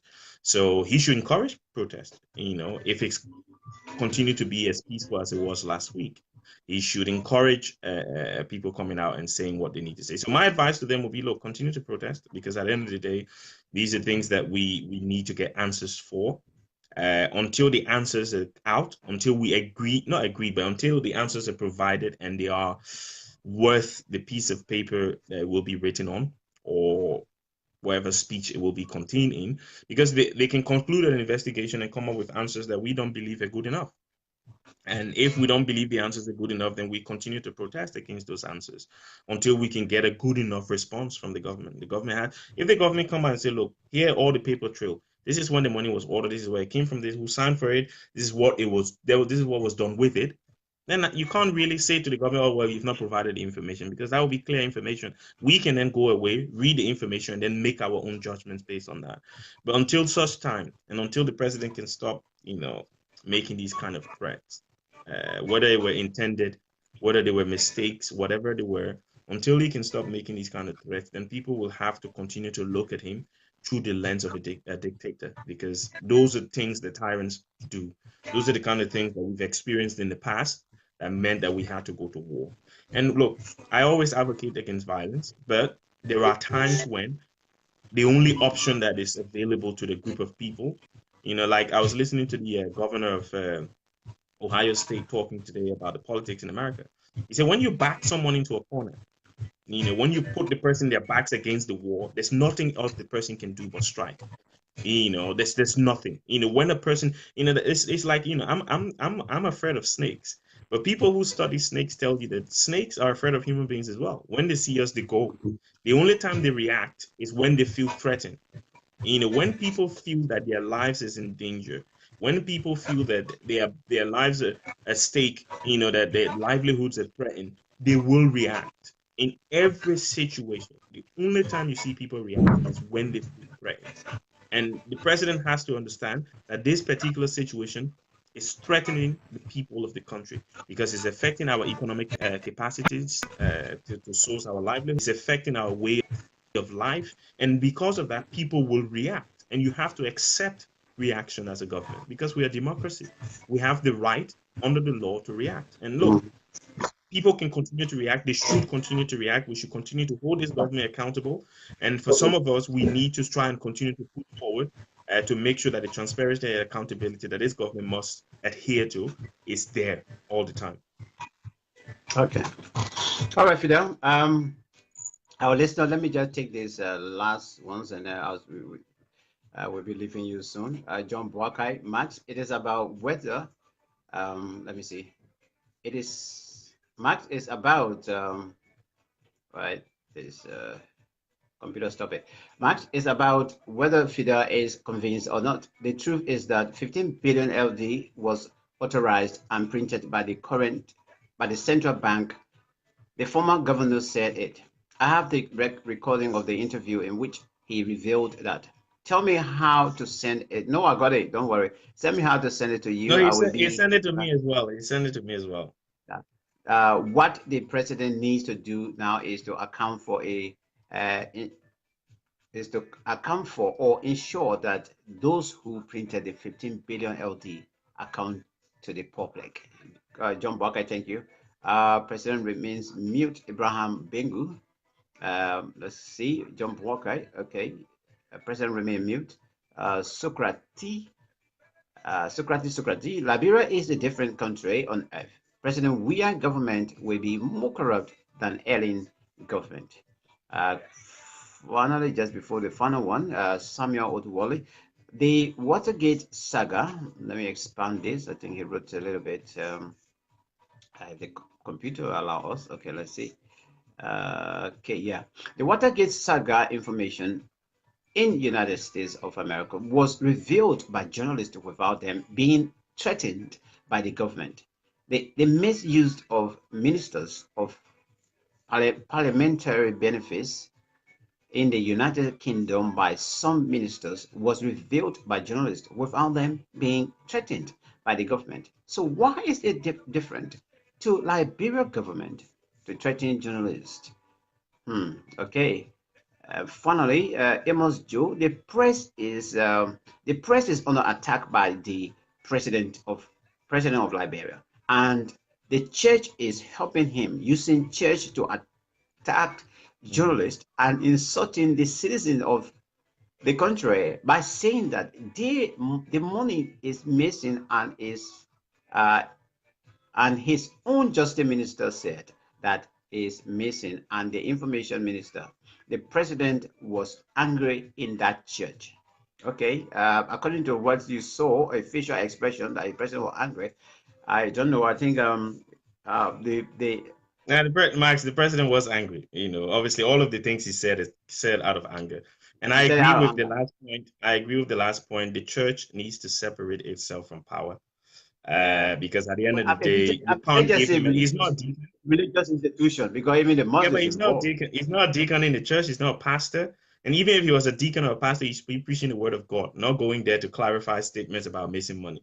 So the church should not give. And obviously, our church, there's a lot of churches in Liberia that are all about money making. And I wouldn't be surprised if this church was one of them, because you do not give the platform to a president to come and talk politics in church. That's not what the church is for. The church is for a meeting of the brethren to worship and to read and study the word of God, not for a platform for the president to go and make political speeches. That's wrong. Just another disclaimer as well. John Barker is actually one of my former teachers from when I was in Liberia. So he just sent me the link to that Okay. comment, and All I'm right. going to go and listen to it later. All right. Let's take the last one from Paris, Elizabeth. President Weah is responsible for the missing of the 16 billion because it is under his administration the money got missing. You're right. You got a point there. I mean, a legal point there because, yeah, as well as we know. Anyway, Fidel, just before we go, anything final, man? Just before we let you go. Thank you so much for today. No, actually, no, look, obviously, I always hope for the sake of the president that he will make the right choices and decisions. And I think if I had the opportunity to advise him, my advice to the president would be, look, you were angry. I can understand I've said it on your show many times, taking criticism is not easy. When people criticize you, it's difficult to accept criticism. But unfortunately, when you're a public figure, you have to accept them. You have to accept them with humility. You have to accept them with your tongue in cheek, as they will say in the UK. So it means you put your tongue somewhere where you can't talk, and like the governor of Ohio, I was watching him talk this morning. He said, look, the tongue is a very powerful thing. He wasn't being biblical. He was just saying that the tongue is very powerful. What we write, what we say, because now Twitter and Facebook are tongues as well, because people use them to speak. We have to be careful. Before you open your mouth to say something, you need to think about how people are going to see that thing. It's never, I always say to people, it's not about what you intended. It's always about how people are going to understand what you said. You intended to probably say something different when you use the 1989 war, when you use the 2011 riot. That's not what the situation is. And you have to be careful. And the president should walk all of these comments back. If he don't want to do it himself, he can get his press secretary to do it. He can get the Minister of Information to do it.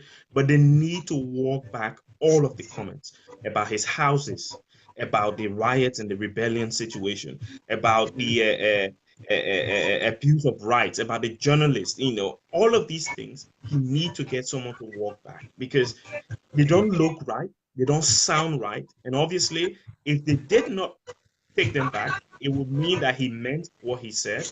And then we will have to look at him as a dictator, as a tyrant, as someone who's not interested in democracy at all. All right. Fidel, thank you so much. Enjoy the rest of your week, buddy. Thanks a lot. Thanks a You. lot for Same to all you, man. your great analysis. All right. Have a nice day. All right. Okay, that All right, was bye. Fidel Bully. A bit of mistake just now, almost went off. All right, thanks so much for watching. Whatever it is,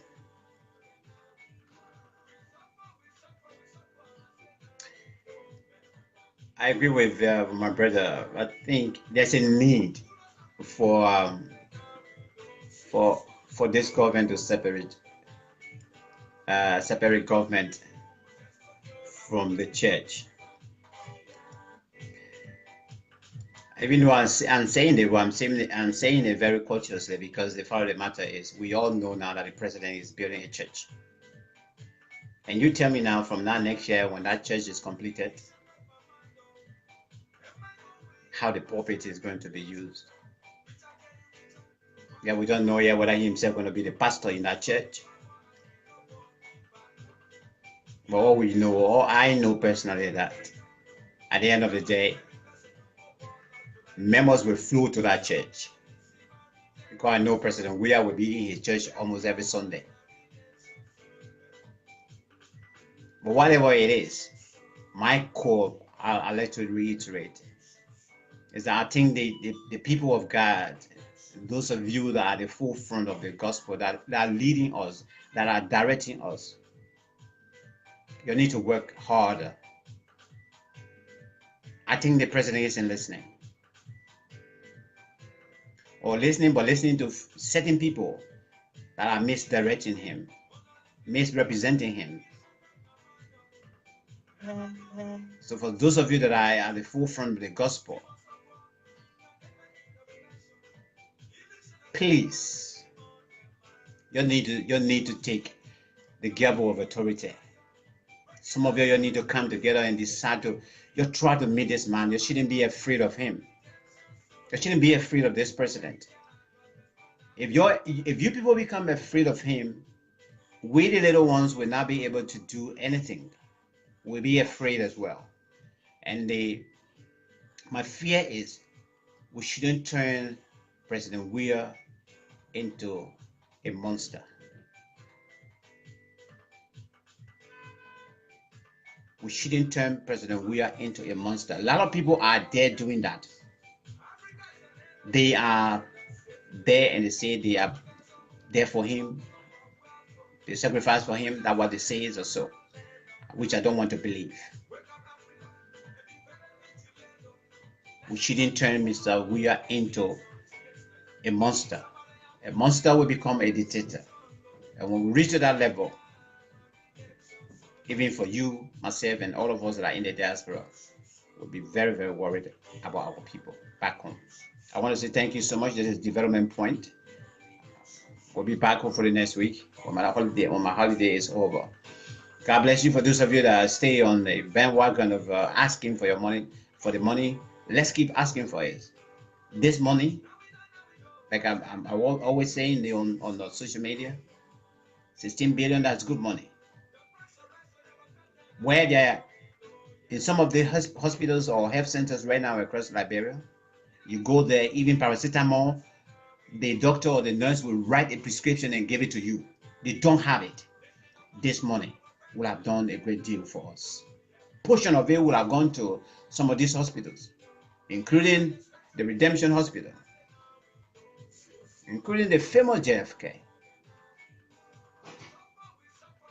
But people put it in their pockets. That's why I said it last time that death trap is hanging over our children. People never understood it. Like, people started fighting me. That is death trap. The death trap is hanging over our children. That is it. Even the unborn. Because when you take this kind of a money that you diverted, money that should have gone to buy paracetamol, money that should have been, should have gone to buy some medication that will save that woman that had gone to give birth, and after giving birth, she bleeding so much that medication, maybe just one pill of that medication is supposed to stop it. That money is missing right now. And so when I said, for some of you that never understood me, when I said that death trap is hanging over our children and even the unborn ones, this is what I mean. Thank you so much for listening. God bless you. God bless the continent of Liberia. And of course, may God bless Mama Liberia. God's willing, we will start our regular show next week after my holiday. Bye-bye now. Thank you. I love you all.